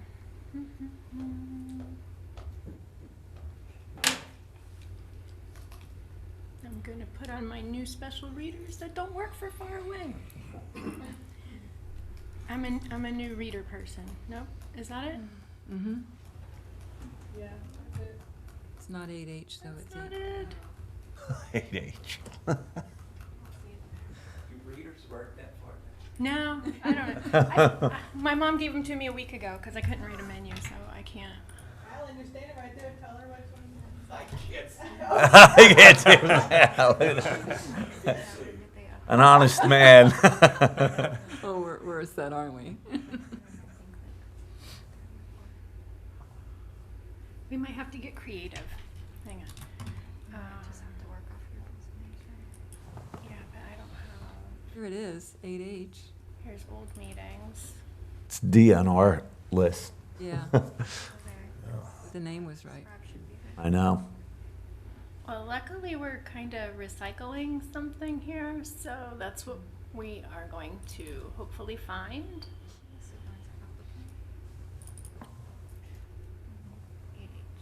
This one?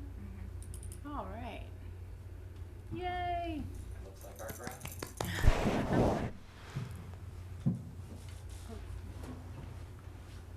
That's like the top of the eye chart. I definitely don't need readers for that.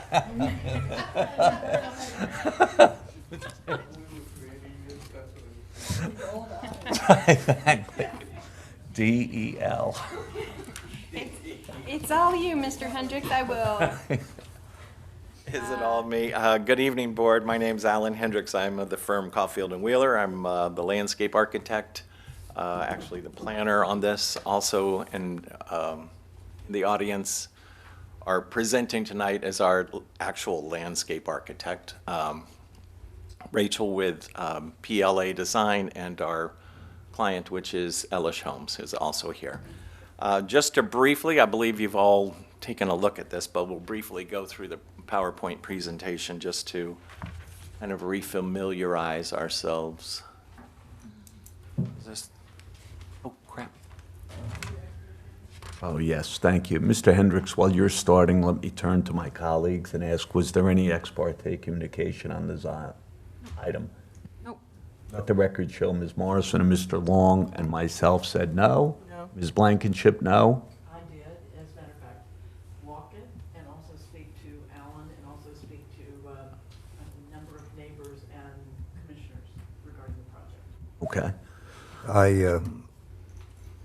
Same ex parte I had before, that I've been there many times. Been there many times, okay. Toward the, and I'm assuming it's still there, the historic structure that's not registered, it's on the property. Right. Okay. Thank you, Mr. Weinberg and Ms. Howell. Nice to meet you, Joy. Let's see. Our proposed development is 14 single-family homes on the corner of Swinton and Northwest 22nd. We have been through a few processes with the city. We've been through TAC, we've been through SPRAB.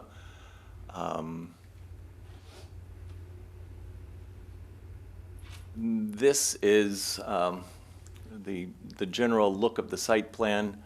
Something interesting and new and interesting about this particular parcel and the development thereof is how we are proposing to treat Tangerine Trail. Tangerine Trail is a road that services 2 parcels right now with the potential for 2 more. We met with the city. There's some significant oak trees up there on the north of our parcel. The solution that we came up with in conjunction with the city, the neighbors that are around us, and in an effort to preserve some of the native canopy there, or the canopy that's there that's significant and healthy, was to do a multi-use pedestrian path, if you will. The roadway Tangerine Trail will bring that down to where the two potential future parcels, residential parcels are. There will be a sidewalk that connects from the edge of our parcel to the east to the sidewalk that is on Swinton. There'll be bollards, it'll be landscaped, and there'll be lighting, and it'll generally be a multi-use path. I believe it's 12 feet, do not believe that graphic. We were proposing 10 feet, the city said they wanted 12 feet. Does everybody understand that concept there? Because that's a little different. The city says they wanted to create these multimodal paths, if you were, pedestrian paths. And this was a great opportunity. I believe it'll be the first. But it's a safe way to connect the schools, the neighborhoods, the churches. In other words, the kids don't have to go down to 22nd Street and cross to get back over into the neighborhoods, if that makes sense to you. Yeah, everybody? This is the area, there's oak trees being preserved. There's also a eucalyptus tree, which is brilliant, a rainbow eucalyptus, which is that multicolored bark, and it's probably 30+ feet tall. There's one oak that's on the parcel here to the north that we are going to relocate to the back of our signage to kind of give it a backdrop, if you will. Now, these were significant to us because they were large and they were in good health. This is a very well-grown-in multimodal path, if you will. To the right of the screen is our parcel. To the left of the screen is the church parcel. Our entrance, the community will be walled, and this is it's a gated entrance. The gates are towards the back. There's a call box and a residence, kind of a split, if you will.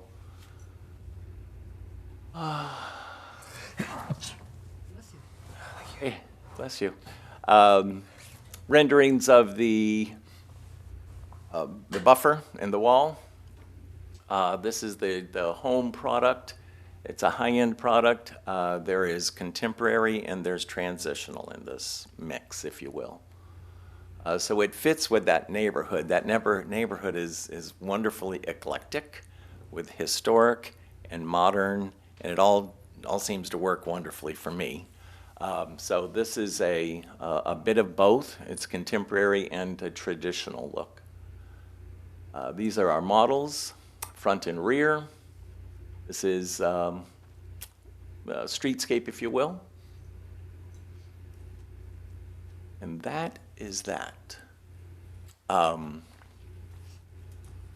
else did I have to say about that? We have been through, and we'll get to this in staff's presentation, but we have gone through with a fine-tooth comb all the vegetation that's on this site. We've been through it 3 or 4 times. What we have done in meeting the requirements of the city is we have mitigated inch per inch on every tree, including the dead ones. I say that's not in jest. There's one on there that says stump that we had to mitigate for. A lot of the site is vegetated with bamboo. There are, at one time it was a marvelous site. There were some interesting things there. It's kind of fallen into disrepair. So we've had our arborist go out there and inventory everything on the site. And we have done what is required by the city to mitigate the items that we're removing. We've really gone through this process a couple different times because the staff has,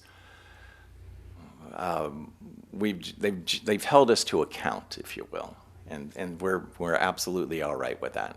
And it works to our benefit because if we have our minimum requirements are, a 2-inch DBH for whatever the requirements are for square footage for buffers and such. to mitigate on site. That means that what we're bringing into the site is a 5-inch tree instead of a 2-inch tree. So we've replaced the canopy, and we're going to clean up the site. And I knew that was going to be a question, so I figured I'd put it out there first. And like I said, we've got my landscape architect and I have worked back and forth on this a few times, and I think we've got it pretty well flushed out, and we've met requirements and the intent. And with that, I'll yield back. Thank you very much. Ms. Alvarez. So formally, for the record, Amy Alvarez, Development Services.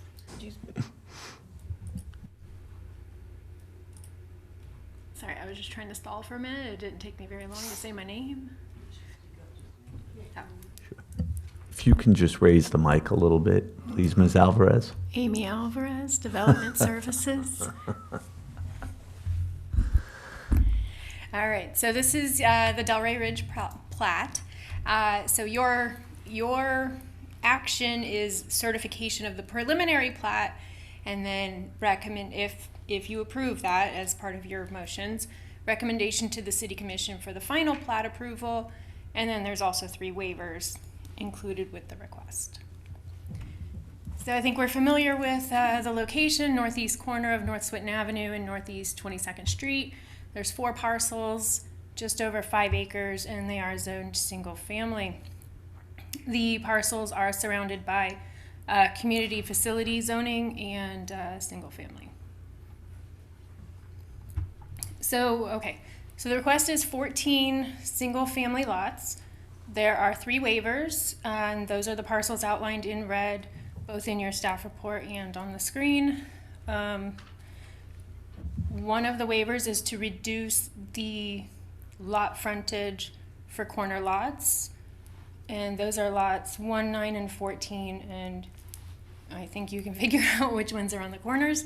And then lot width for corner lots, and then lot frontage for interior, and that's the one on the bottom right.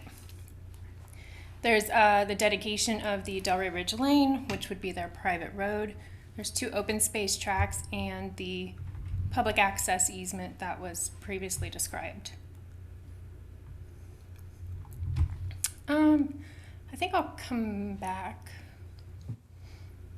Sorry, I put the comp plan policies a little bit sooner in the presentation than I usually do, but just to go over them, I guess, because they are applicable in the neighborhoods, districts, and corridors element. When we're using the low-density residential land use designation, we want to create and maintain low-density residential neighborhoods. The maximum density is 5 DU per acre, and they are proposing, I believe it's 2.7 is what we calculated. For housing element, we want to promote good design in new housing construction and respect the existing neighborhood character. And again, more compatibility with adjacent neighborhoods. In open space, parks and recreation element, new development should provide central focal points at entries. They do have their main entry off of North Swinton Avenue. And then we'll talk about the backlotting and the wall and fence treatments later. So getting into the waivers. Corner lots in the R1 AA zoning district are the minimum requirement is 95 feet of lot width and lot frontage. They typically are the same, but they're not always. In these 3 cases, they actually are. But nevertheless, they're still, because it's 2 different requirements, they're 2 different waivers. Lot frontage for interior, so this is an example. They meet the lot width, but they don't meet the lot frontage. So their minimum requirement is 75 feet, and they're providing just under 60 feet of frontage. Just blow up detail of it.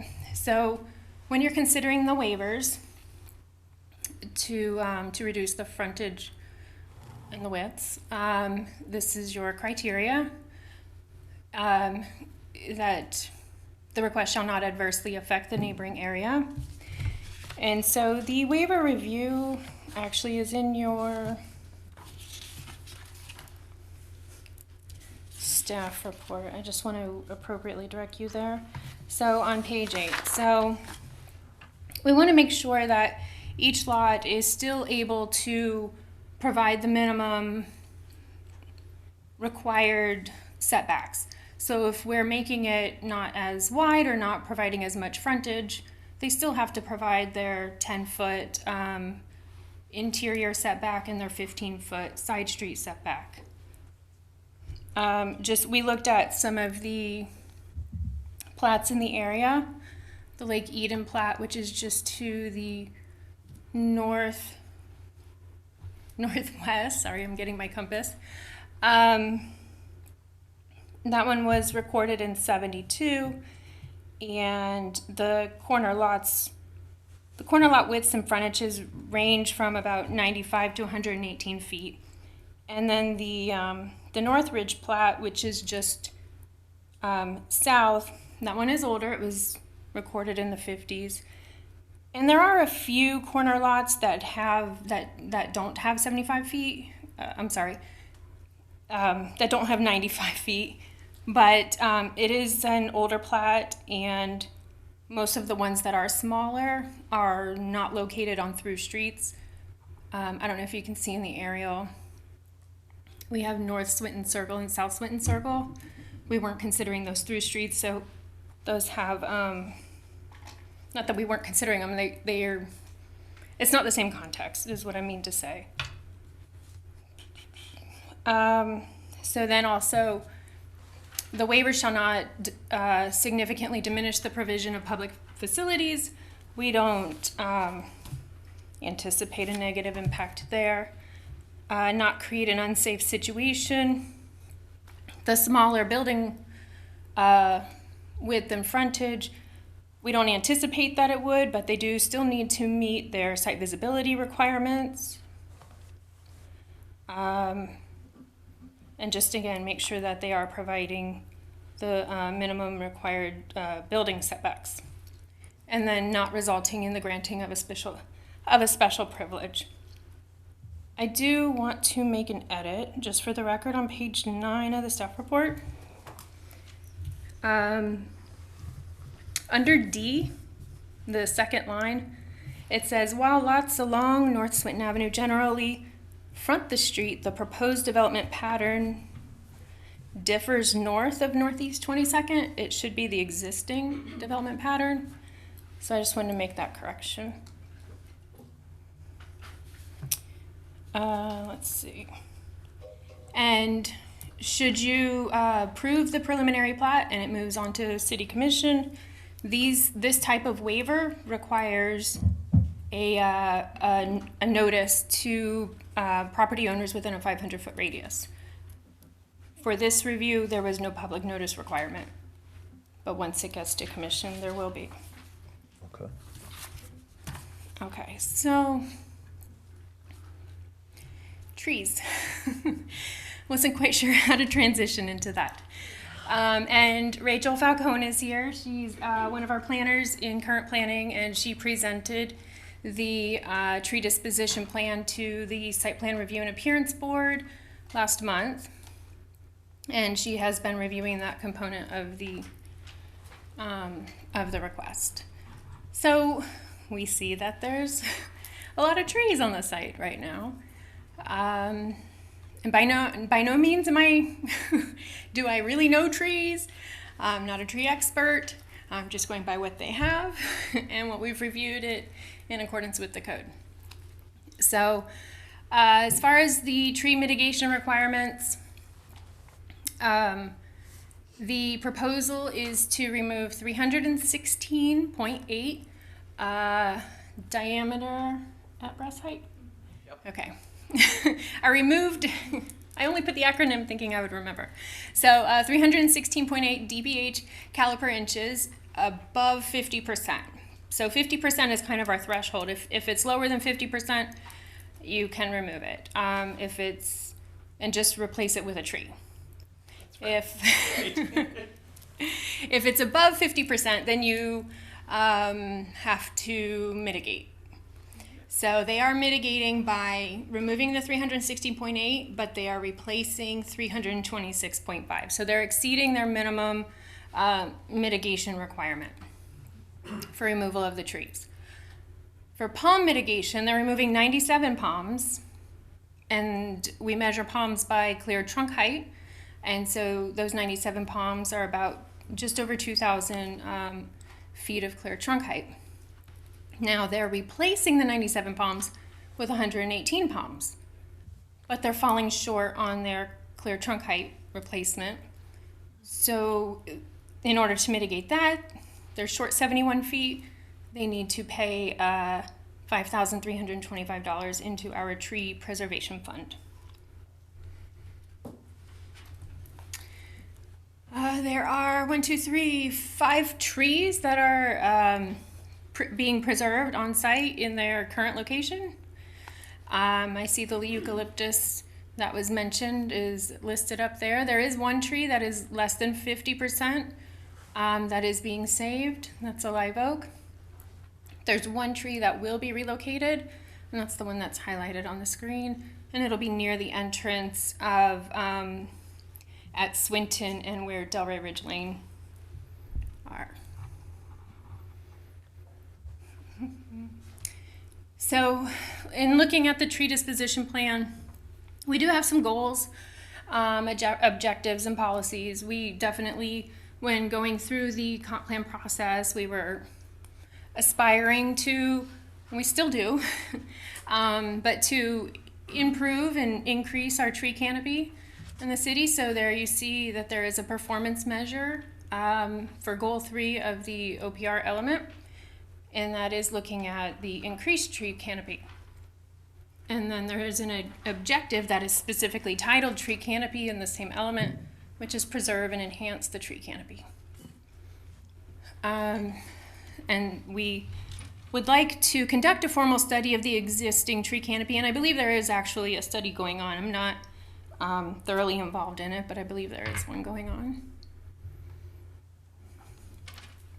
So after plat recordation, assuming everything goes well and it gets approved, of course, a Class 2 site plan modification is required, and that would go to SPRAB. The Class 2 site plan modification would include all common areas, and that's all landscaping, again, that are in the common areas, hardscaping, fences, walls, eventually signage, any gates, anything like that. Keep in mind that single-family residences are required, and that's the 14 lots. They must comply with the minimum landscape requirements for each lot. So the tree disposition plan, the tree mitigation efforts are only referring to the common areas, correct? And they're exceeding the minimum requirements, or you're paying into the fund. So on top of that, you have to do landscaping for each individual single-family lot. Correct? That's a question. Until that's a question. No. Okay. The mitigation includes the single-family homes. Am I right? Okay. What we did was a I was hoping it was a bonus. model, project, which would, the requirements are fairly minimum for single-family homes.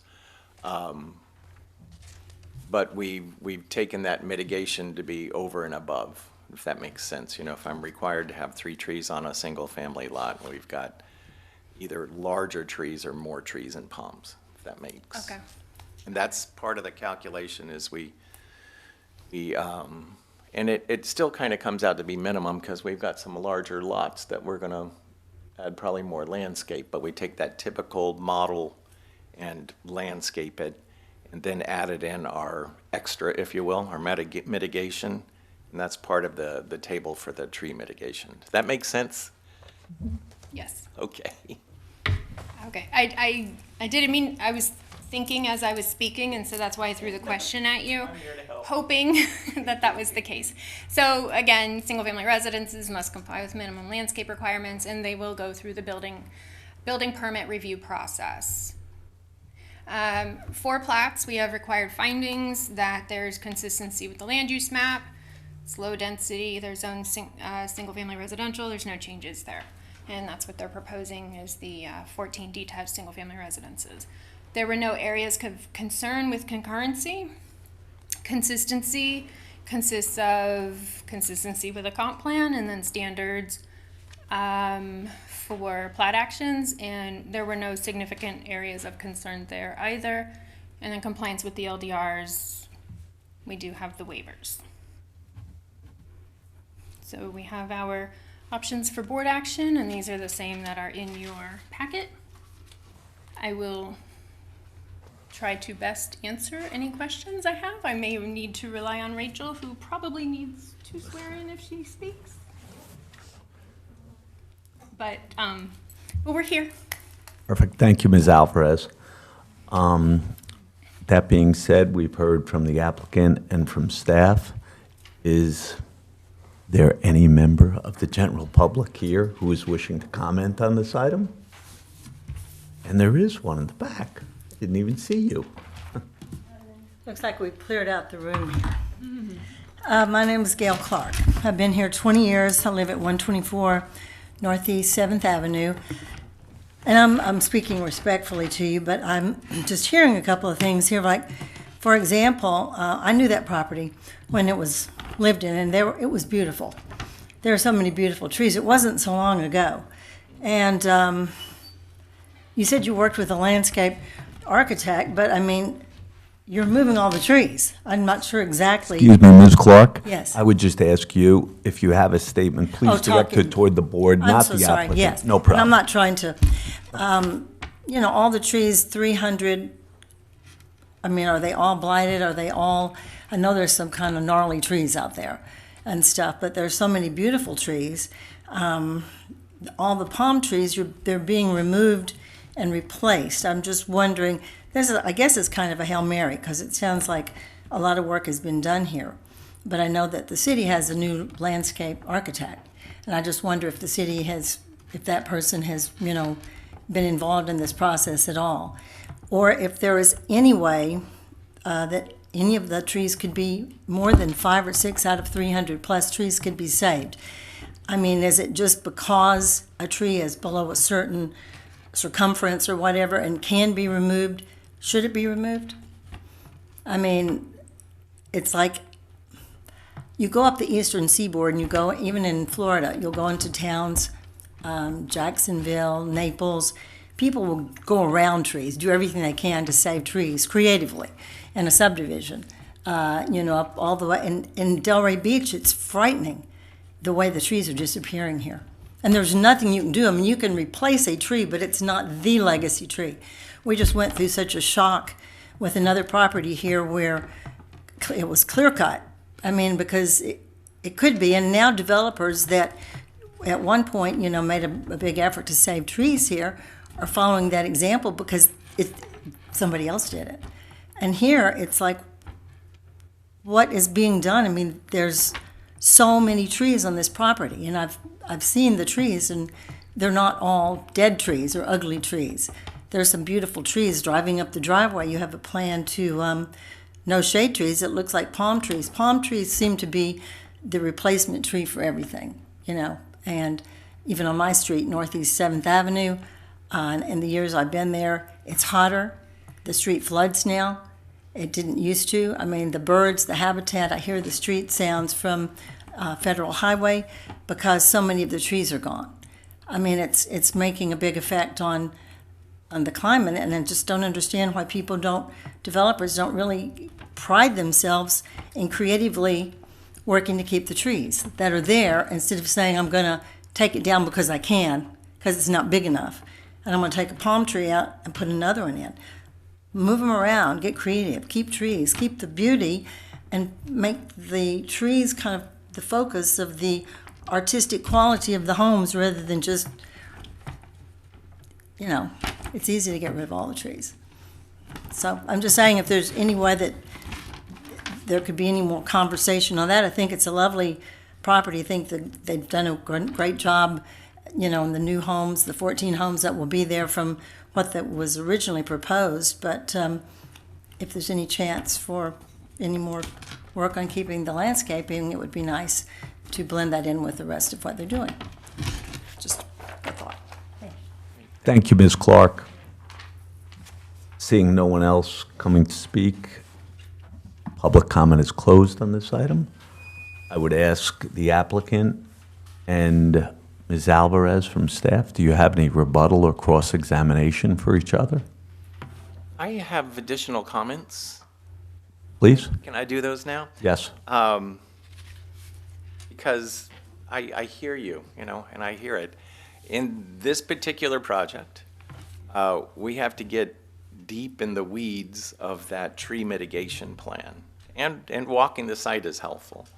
But when we take a look at this aerial, I'm spitballing here, but I'm guessing that 25% of that is bamboo. And it's just the concept. I don't know how much of it is bamboo. But there's a lot of bamboo on site.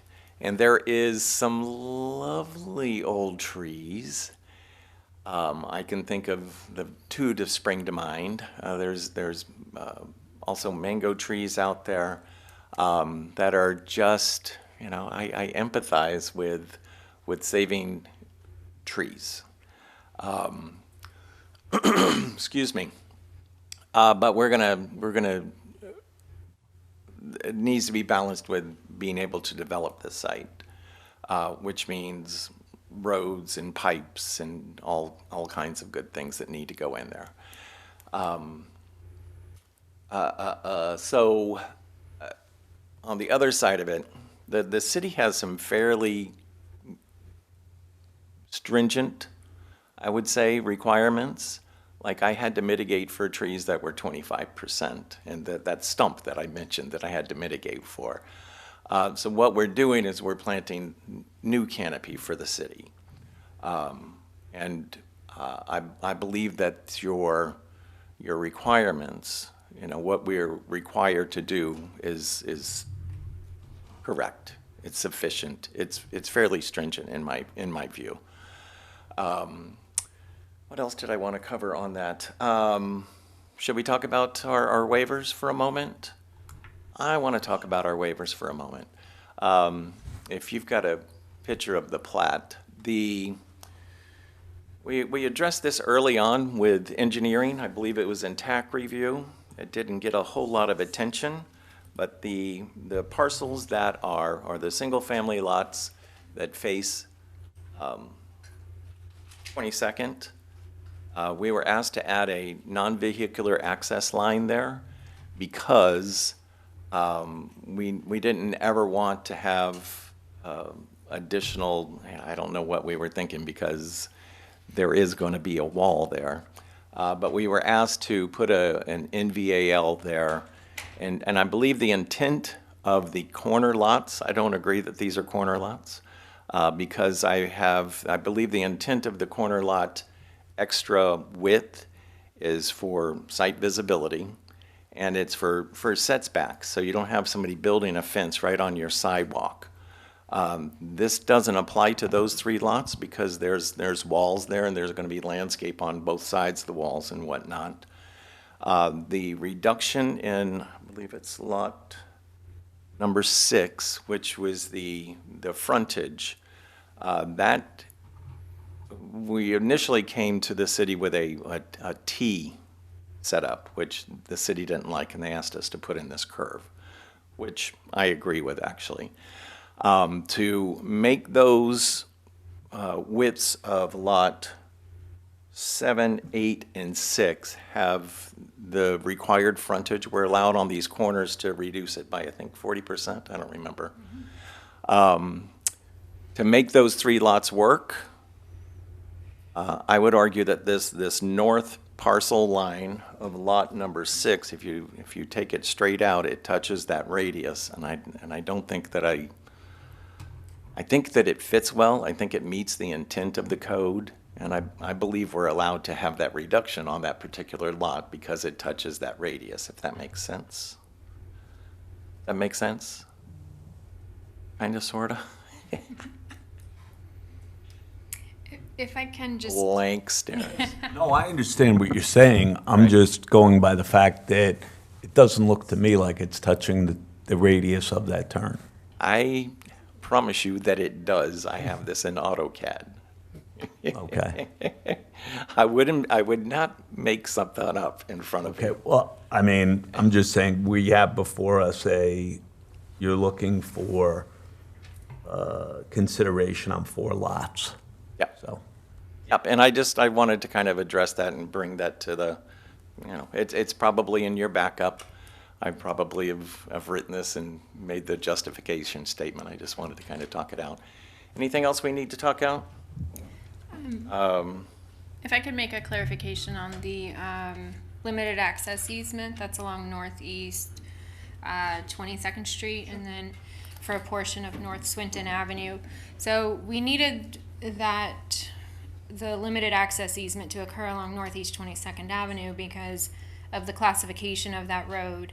So despite typically the front of a lot is the shortest width, right? But because the classification of Northeast 22nd Street is not a local, I think it's a city collector, it reverts to the front is 22nd. Well, of course, we don't want anybody backing out onto 22nd, and so we had to do that. Not that they were proposing that, but just for our purposes, we had to do the limited access easement there, and that switched the front and the side street, and it ensured more consistency along their Delray Ridge Lane streetscape. And then the limited access easement that goes along North Swinton Avenue for a couple of the houses or a couple of the properties until you get to the little sliver of land that's owned by Unity.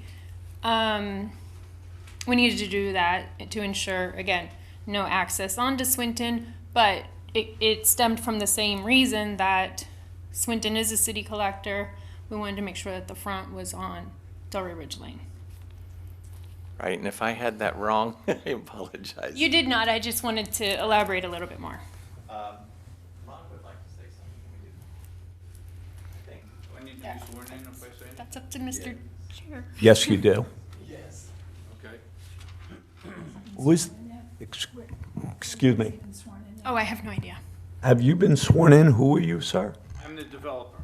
I'm Ron Ellish, He was in my community. Okay, he was out there, he was out here? yes. Were you sworn?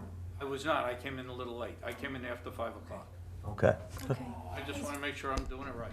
Please Thank raise you, your sir. right hand. By the authority vested in me, the notary of the state of Florida, do you swear or affirm the testimony you're about to give is the truth, the whole truth, and nothing but the truth? I do. My name's Ron Ellish. I live at 16920 Silver Oak Circle in Delray Beach. And I've been building in the city since 1979.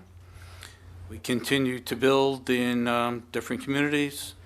And we're very, very excited about Delray Ridge. We're trying to create something that's very unique, something that the neighbors in the whole Lake Ida area were very excited about. When you were addressing the trees, I hope one of the developers who likes to keep the trees, it was our idea to come up with the path instead of what the city originally wanted was to create another street coming down Tangerine. Some of you know Pineapple, well, you got to go around a curve because they tried to save one tree and you can't even have 2 cars pass it. So in discussing and hearing with planners and other people in the city, we came up with the idea of this pedestrian walk. I met with a lot of homeowners in the area. And I kept hearing, well, the kids all go either to the new elementary school, the School of the Arts, but that's also where all the soccer fields are, and that's where they play ball. But there's no way getting there, okay? And 22nd is not the nicest place to go and not the safest place to go. So we came up with the concept and said, look, we can build this path. And instead of wiping out these oak trees, which are basically the shade trees of our property, there's not really too many shade trees anywhere else. We've saved them. okay? And we created something that was positive for the neighborhood, positive for the kids, I think positive for what we're trying to do with the trees. We're building some nice homes. We're going to have some great landscaping around the property, on each lot, and something unique. We're going to have, it's private, it's going to be gated. You can only come in on North Swinton. You can go out on North Swinton, but to help on our corner lots, you can only leave there from the community. You can't drive in from 22nd.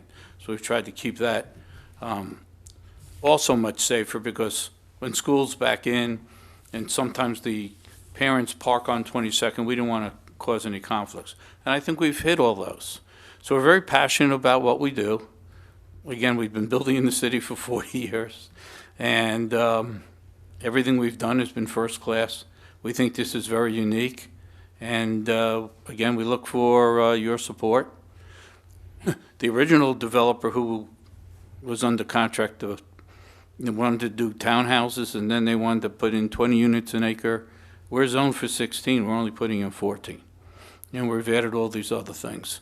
So I think we're mitigating everything. I think it's going to surpass everyone's expectations.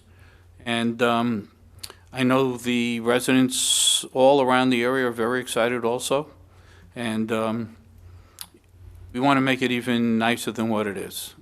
And yeah, it's a shame. We've had, what, 2 arborist reports out there?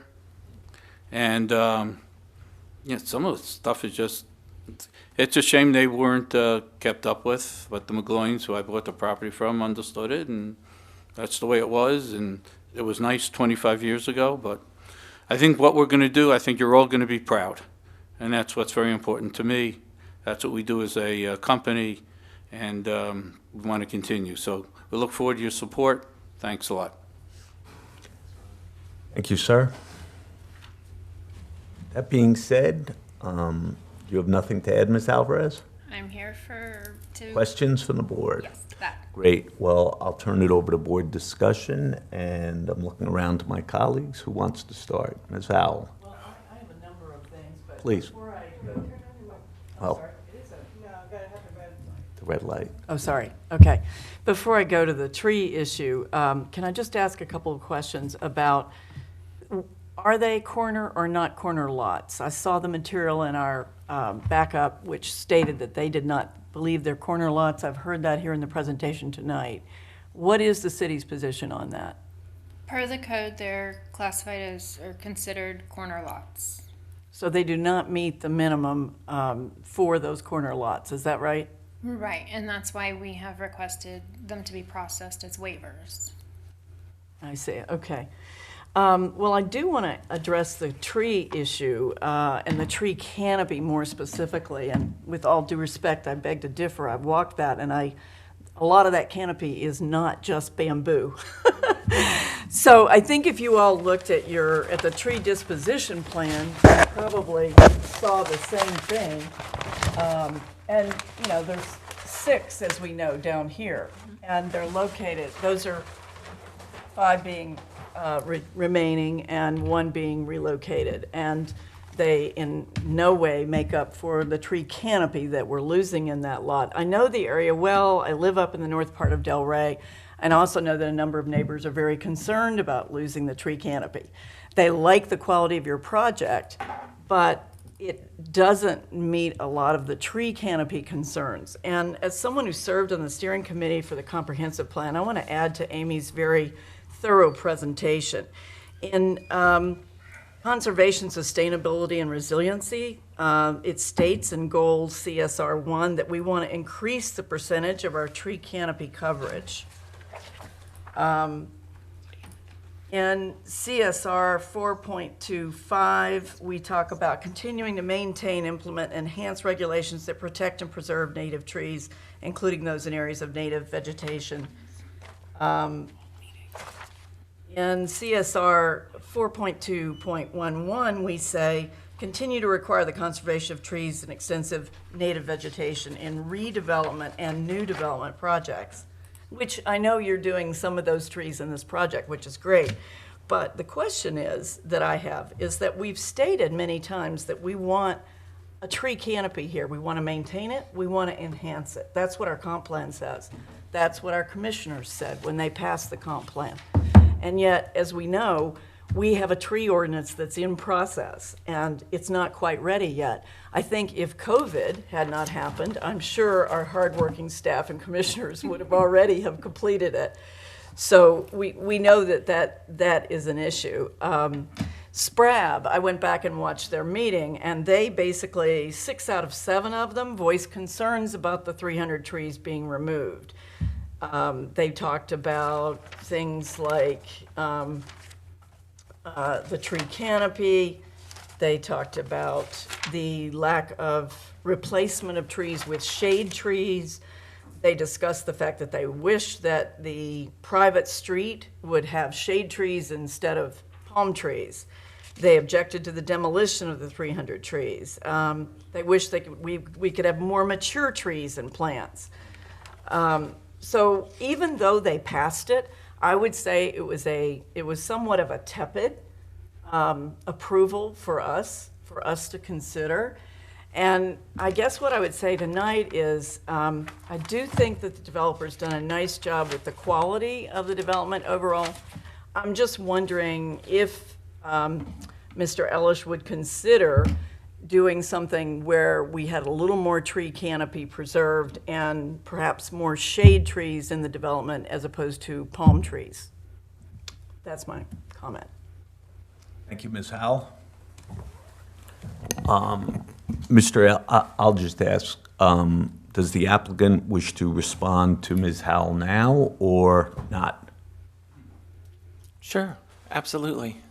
Absolutely. I'm bringing up my my heavy hitter over here, my landscape architect. Okay. Has she been sworn?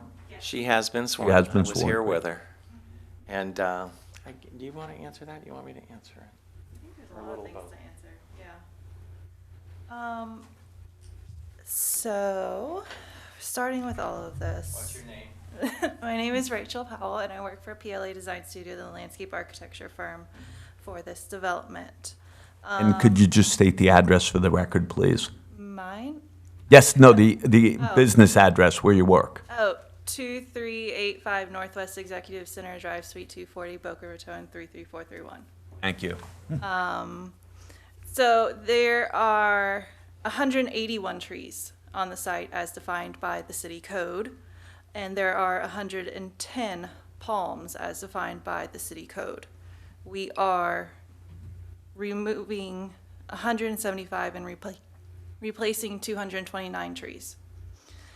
Of the 181 existing trees, 19 of those are above 50% condition. The rest of them are way below. 19 make up 316.8 inches. We are replacing 326.5 inches. Of the palms, we are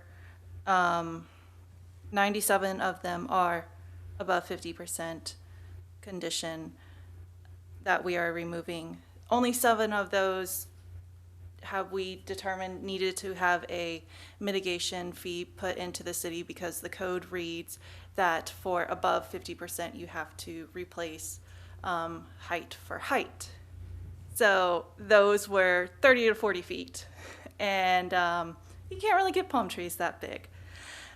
As to removing this amount of material with the development that is happening, the road being added, the pipes going underground, the grade change is the biggest part of why the material is being proposed to be removed, because it simply will be in such a different elevation physically after the development will be done than it is currently.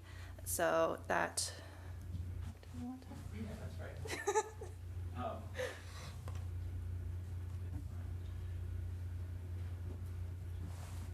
Okay. Can I just ask you? Can I just ask you one question? Excuse me, ma'am. Can I just ask you, what was the count of hardwood trees again? 181 existing. 181. And how many are being replaced and how many are being removed? 175 are being removed and 5 remaining, five remaining, one relocated. And how many are being replaced of the hardwood trees? 229. 229 new trees are going to be planted.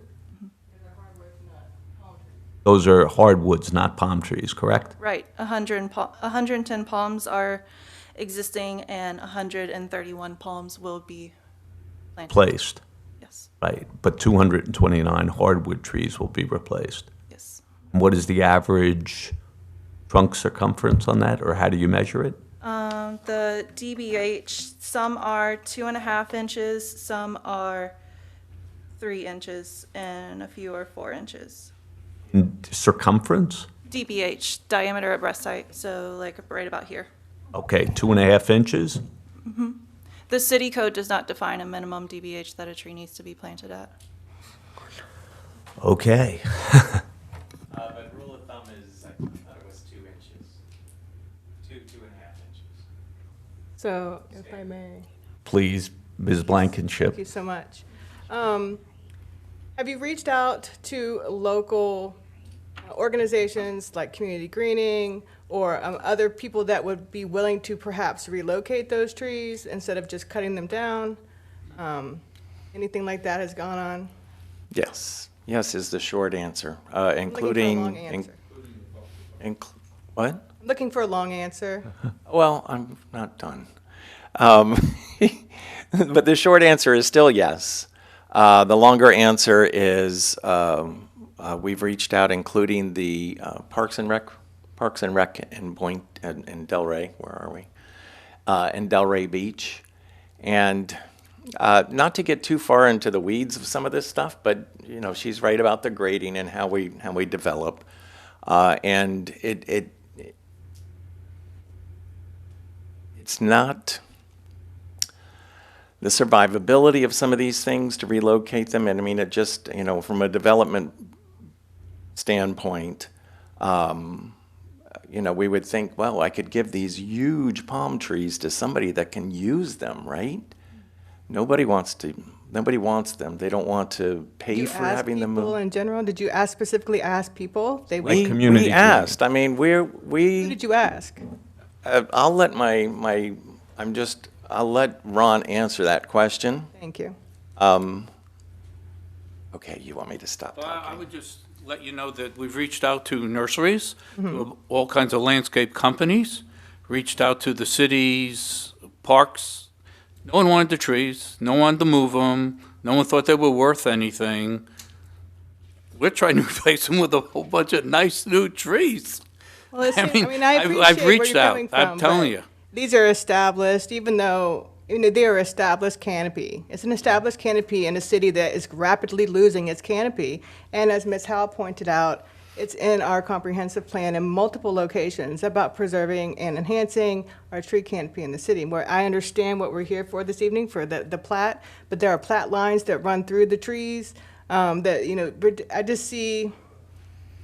don't see any, when I look at that picture that's on the screen right now, I don't see any consideration for the natural habitat that you are developing. All right. First of I all, see that. instead of I'm sorry. maximizing.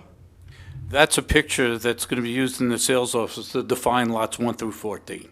I understand. So I'm looking at There are stuff. other, Thank you. there are other renderings. Let me say this, if I No, could. no, I'm asking the question. Okay, sorry. And so this is my concern, is that if we approve this tonight, that it's just going to end up being clear-cutting a tree canopy that is precious to the city. And I see I just feel like we can work harder to preserve some of the trees. Perhaps call in some of the nonprofits in the city who work with trees in the county, Community Greening is for one, and see if they're willing, or if they could find someone, or if they can find funding to save some of them. It's just my opinion. And I wouldn't be in favor of certifying the preliminary plat this evening. Thank you. Thank you, Ms. Blankenship. Let me look to my left, and Mr. Long, Ms. Morrison.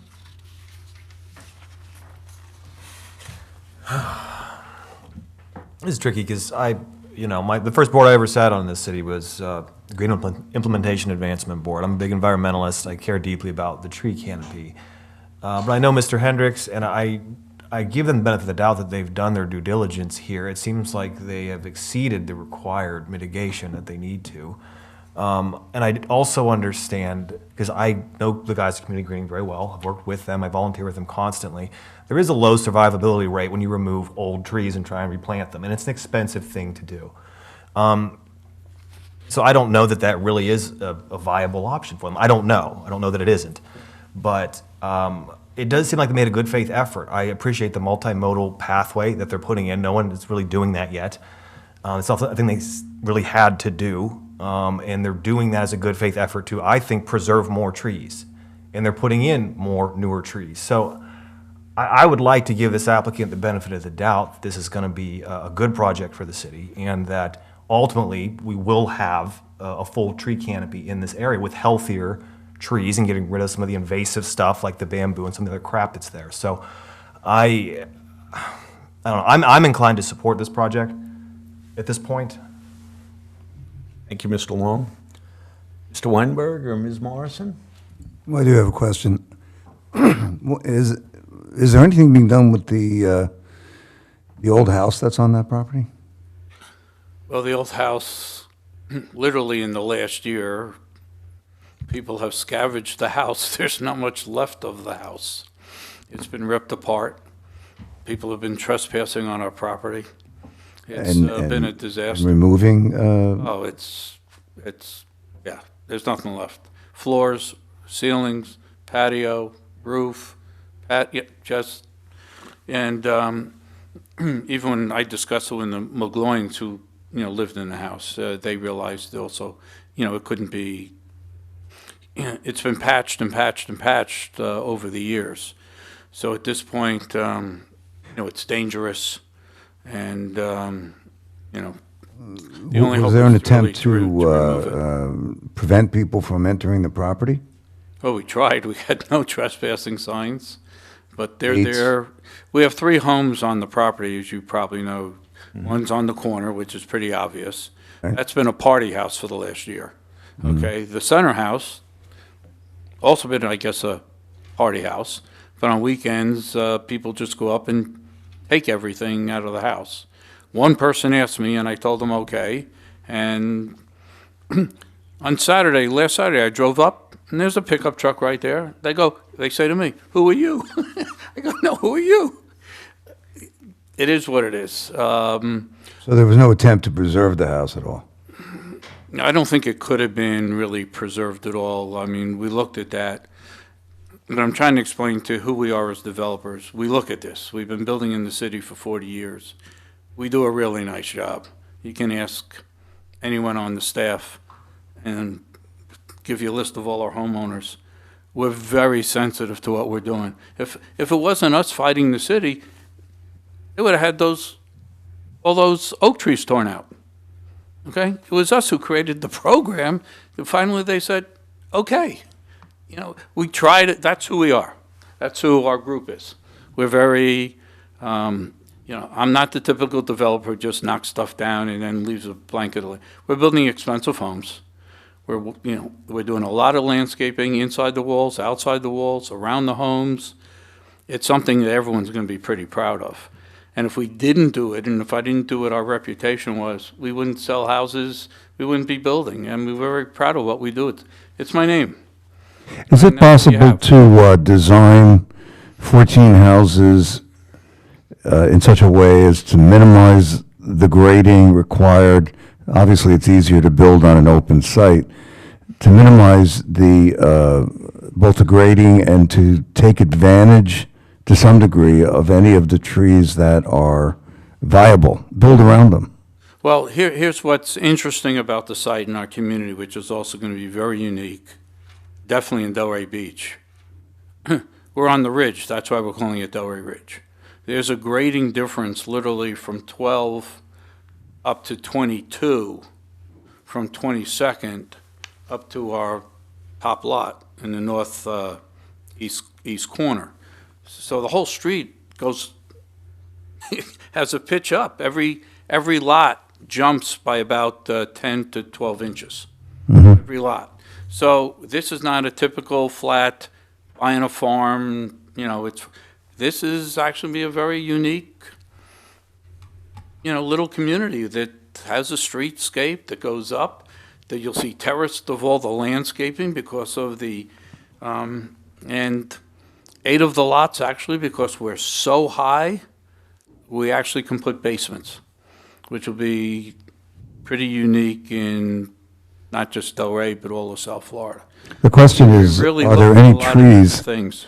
Are there any trees on any of these individual 14 lots that are remaining in place? No, I can't say that there would be there. The ones that really are remaining in place are the really nice oak trees. And we created a retention area, and we created the path to make sure we left those trees, which is probably the majority of our canopy, I believe.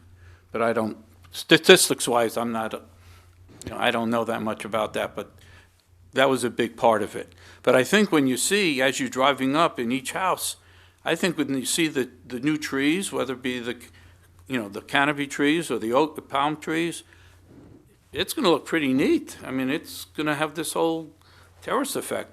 There's a tree just southeast of the existing old house that's there that's quite huge.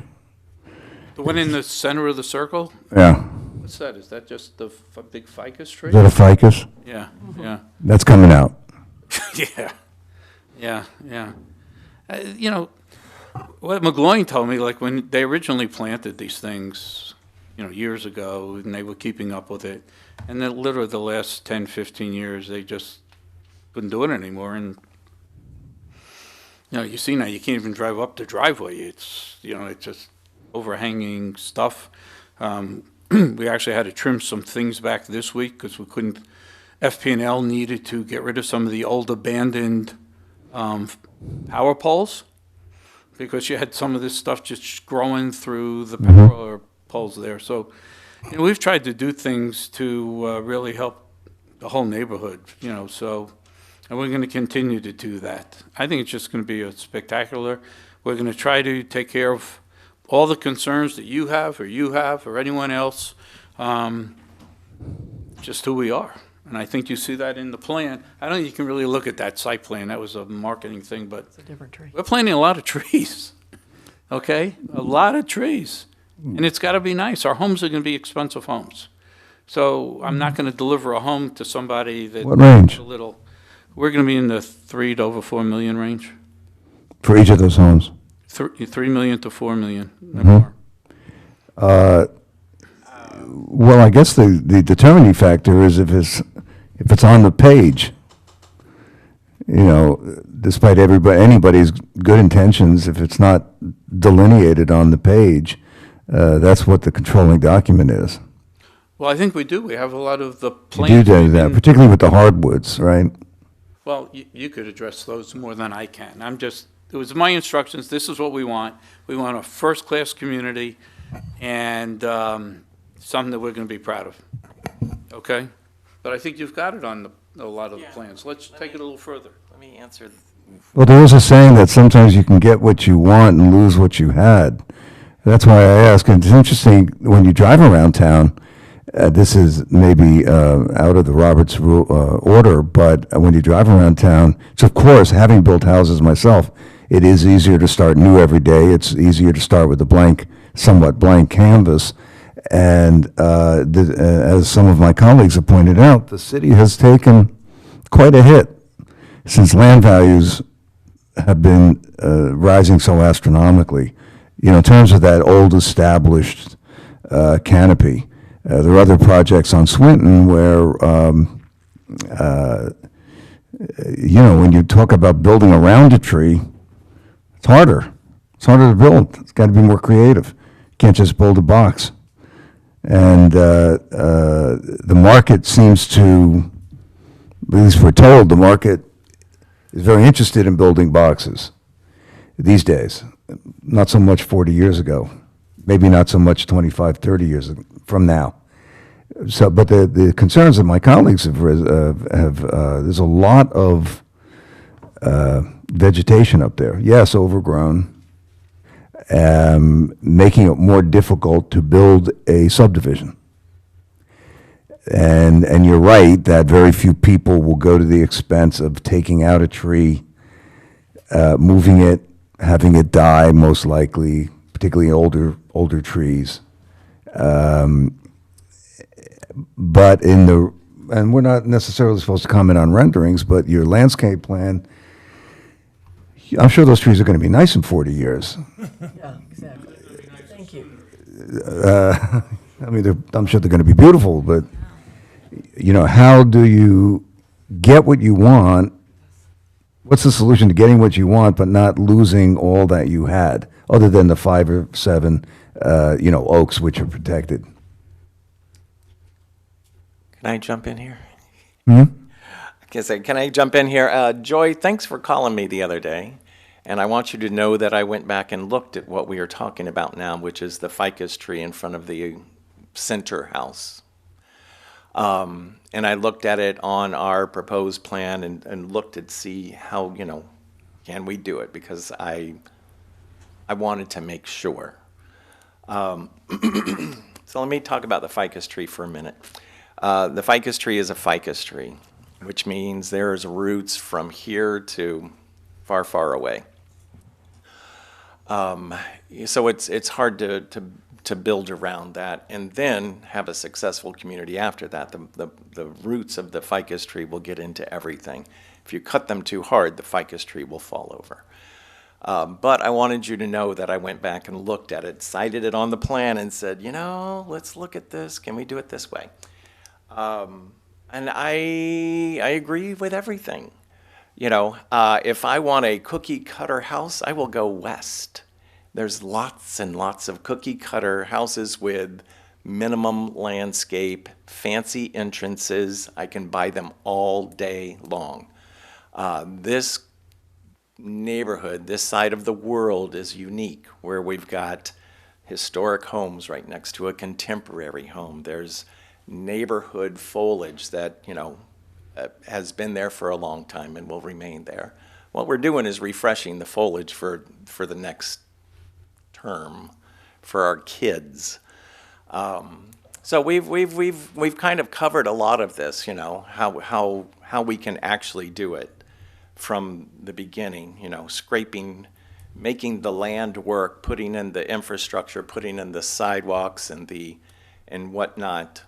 I'll submit again, because I've been out there. I am not the arborist, but I've been out there with the arborist, and I've been out there a couple of times. I met the owner of the center parcel, who I think he tried to shoo me off his land.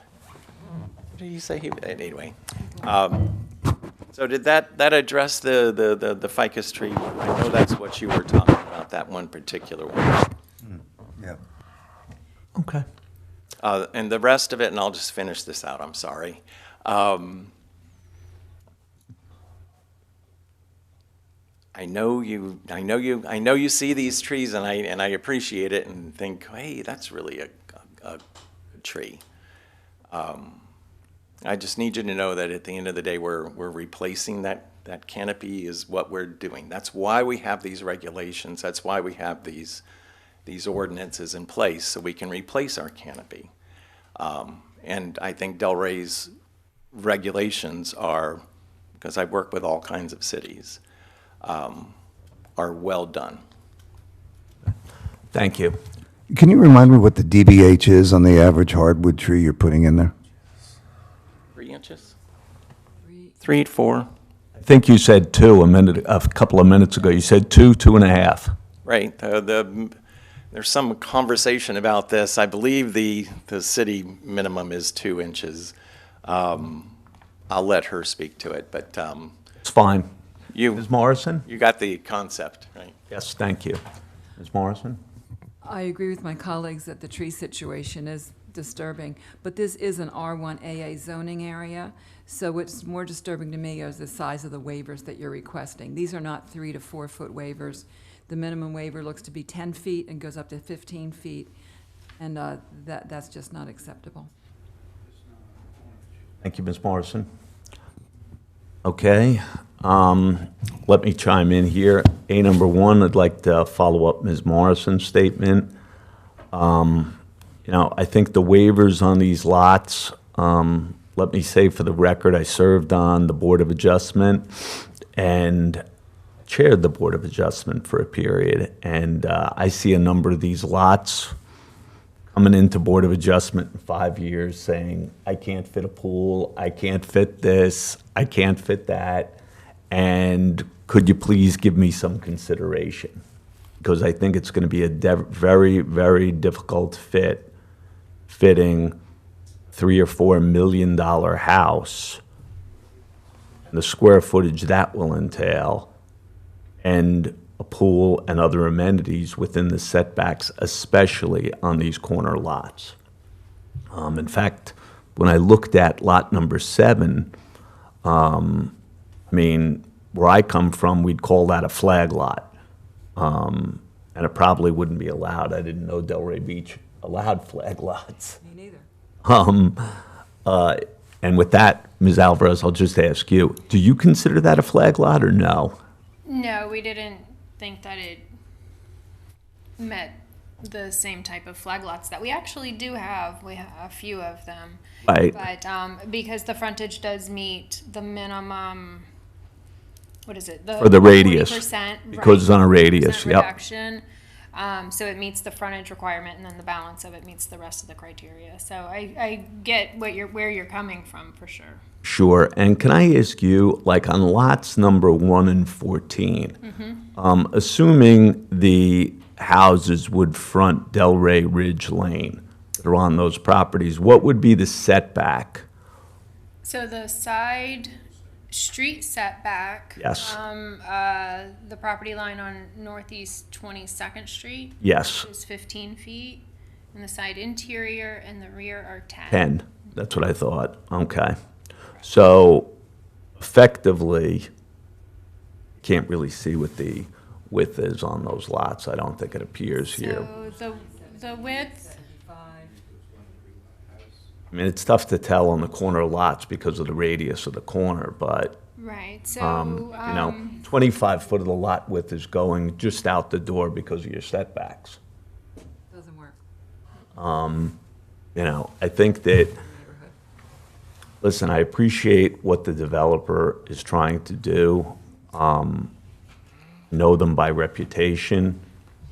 I think the tree situation in and of itself is very disturbing to me, just because when you look at a mature canopy, and personally, when the applicant's representative said, you know, we're redoing the landscaping for our children, well, I think the people who are living here now are really interested in, you know, I'm not interested in something 15 years down the road or 5 years or 10 years. The question is, you know, what's the tree canopy going to be on a 2.5-inch hardwood tree? Okay? You may be putting in 200 of them, give or take. I believe the number is 219, but a 2.5-inch tree has no canopy. No meaningful canopy, in my opinion. And basically, due to the layout of these lots and seeing the difficulty of them, yeah, I'm not inclined to support this. I mean, I would definitely want to see the applicant do something regarding some of these lots and the frontages on them, because I really worry about how on, you know, even on your interior lots, you have 55 feet of buildable area once you take away the two 10-foot side yards.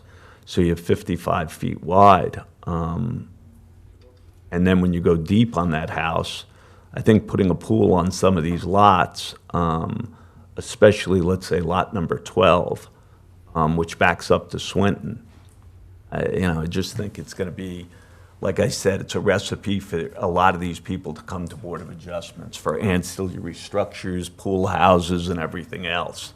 But that's what I foresee in the future, and due to response on the trees, I mean, this isn't 5 years ago. two of my colleagues here on the board sat with me on the comprehensive plan, Always Del Rey committee for 2.5 years.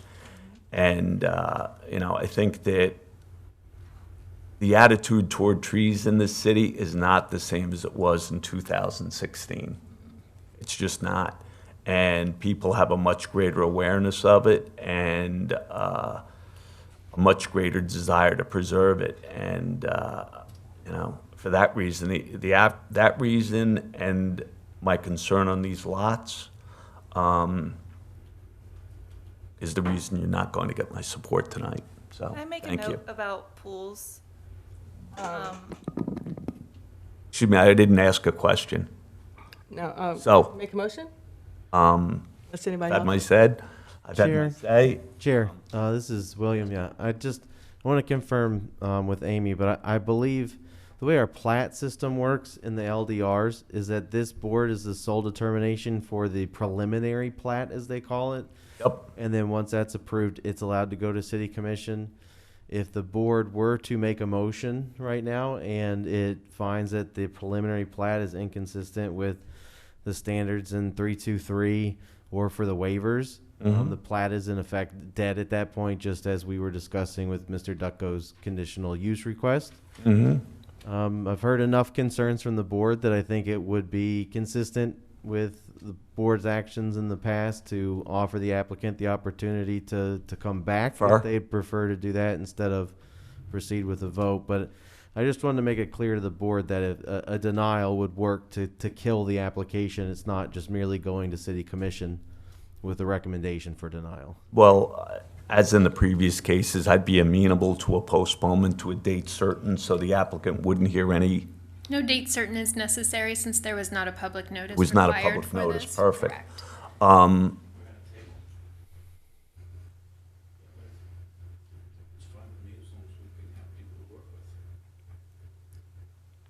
Sorry, we were conferring. No problem. If that's,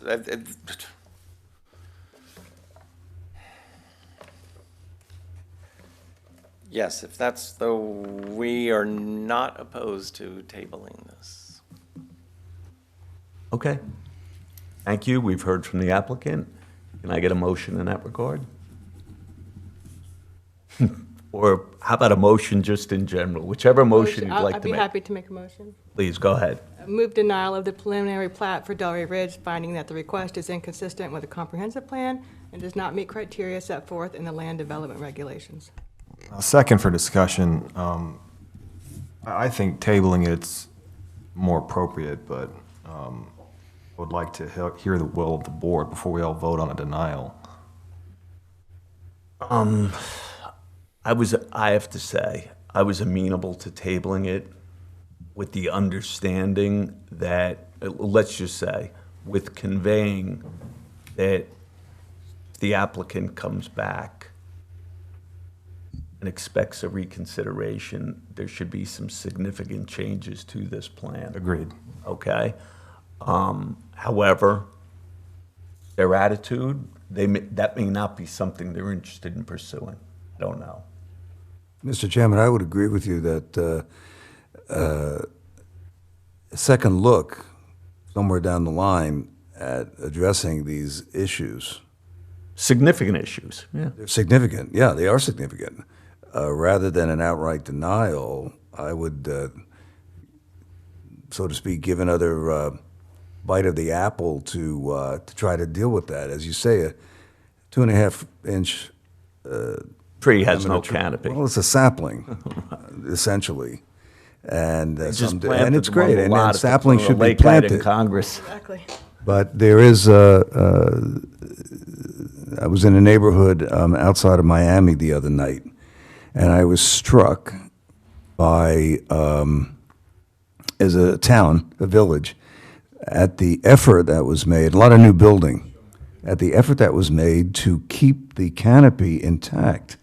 It was quite impressive for 15 noticed it. minutes. You noticed definitely noticed it. It was, and you do notice the trend that's happening in Delray Beach, unfortunately. And it is a problem because as someone who has built homes, it's, you do have to sacrifice some things, but when you sacrifice everything, that is a significant problem if everybody starts doing that. This was the village of, I can't remember the name offhand, I drove through it. Gables? It was where the Parrot Jungle used to be. And they've clearly made an effort there on those streets to save, Let's just say, I heard what you said, Mr. Weinberg. We're actually having a discussion here because of Mr. Long's motion to. All right, well, I would agree with Mr. Long that I think it's would a like fair to see. point. I think It's that not just we, the trees, though, it's also to, in the waivers. Tina and Chris's point of view about the size of the waivers. That's a concern of mine as well. I 100% agree. Now, we've made our point of view clear.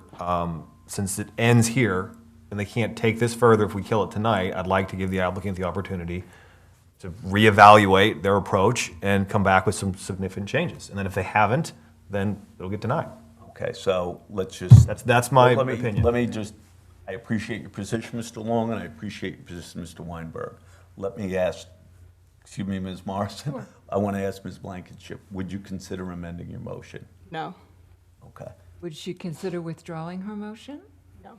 No, she will not. So we have a motion for, a second for purposes of discussion. Call the vote. Call the vote, please.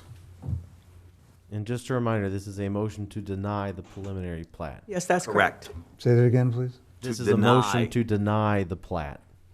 So a vote, let me be clear before we vote, and Mr.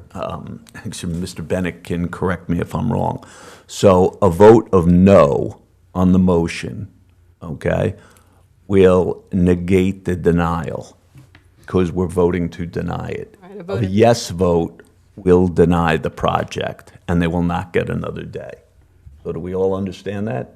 Can I just ask for a point of clarification? So when you're saying it won't get another day, they can still come back and do something to make it better, They correct? could file a new application. But it'd be a new application. $5,000. I Straight from personally- scratch. I mean, I sympathize and all of that, but I'd like to give them a chance to make this project better, rather than make them go all the way back and file a new plat again. So vote no. Vote. Okay. Thank you, Ms. Morrison. Ms. Miller, can I count on you to call the roll, please? Thank you. Max Weinberg, No. Julian Blankenship, Yes. Rob Long, No. Joy Howell, No. Christina Morrison, No. Chris Davy. Yes.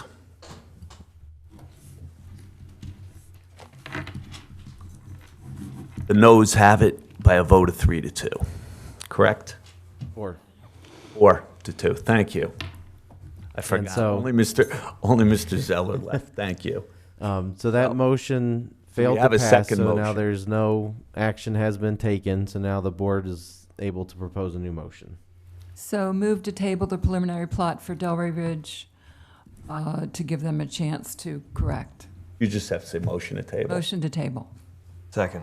Second by Mr. Long. Ms. Miller, can you please call the roll? Excuse me, Can I Ms. just have a Alvarez? clarification, though, I thought there was a difference between tabling and continue with direction, because they've been giving direction. They are in essence the same thing. I think just to make it Process-wise, clear to right. the applicant, the tabling is for them to continue with Okay. direction, but I just wanted to make sure, because Thank you, that Ms. came up Alvarez. once a few years ago. Every I is dotted and T is crossed, thank you. Trying. Ms. Miller, sorry for interrupting you. Max Weinberg, The motion is to table it. The motion Continue is with to the table it, direction. so a yes vote tables it. I vote yes. Julian Blankenship, No. Rob Long, Yes. Joy Howell, Yes. Christina Morrison, Yes. Chris Davy. No.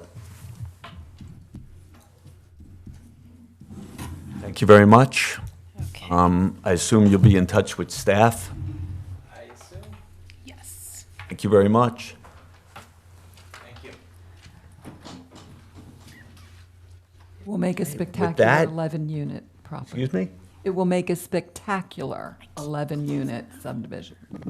All right. Agreed. Certainly All will. right, Items over. Item's over. over. We're not going to prejudice anybody or say anything crazy. For the record, the applicant Mr. was in the room when that comment Yes. was said.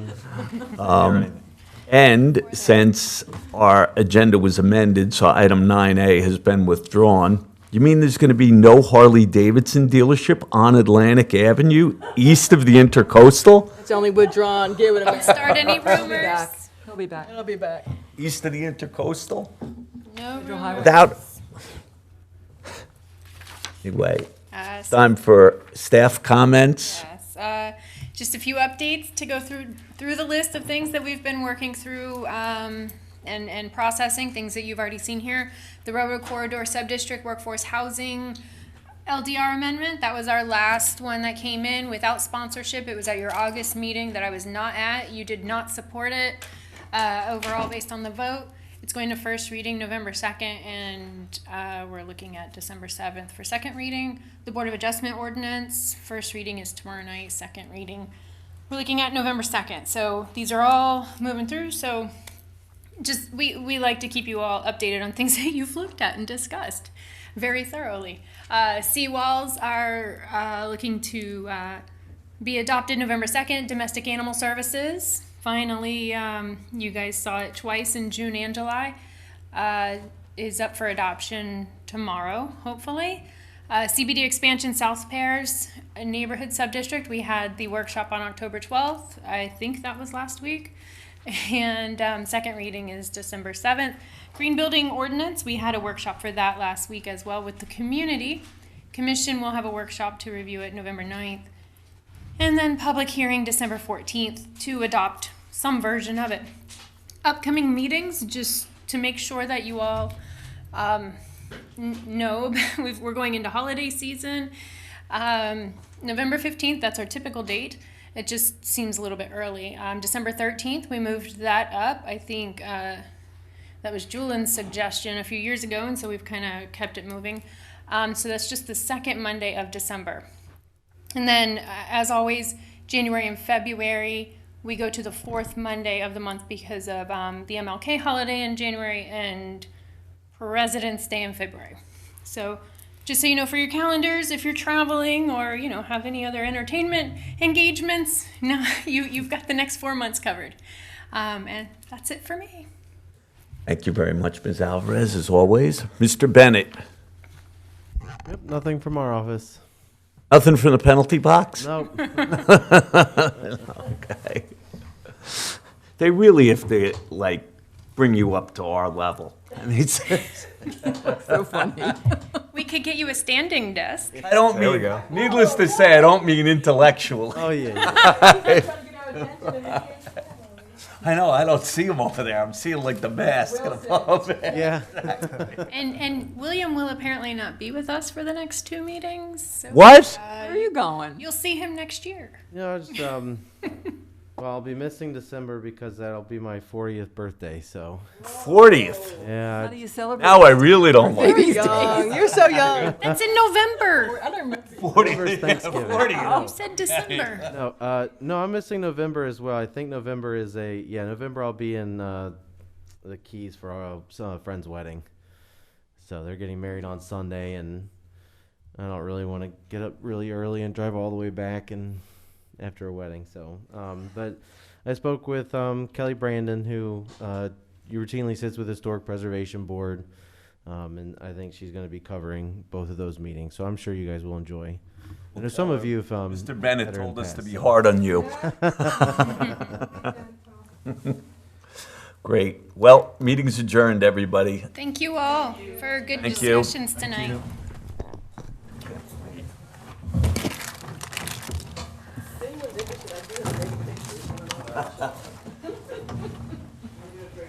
No, that'll probably be export pay. I'll have to disclose it. Oh, I could see. Oh, man. Oh, that just sets me You didn't over see the edge. Oh, my God. That made me have to defend trees.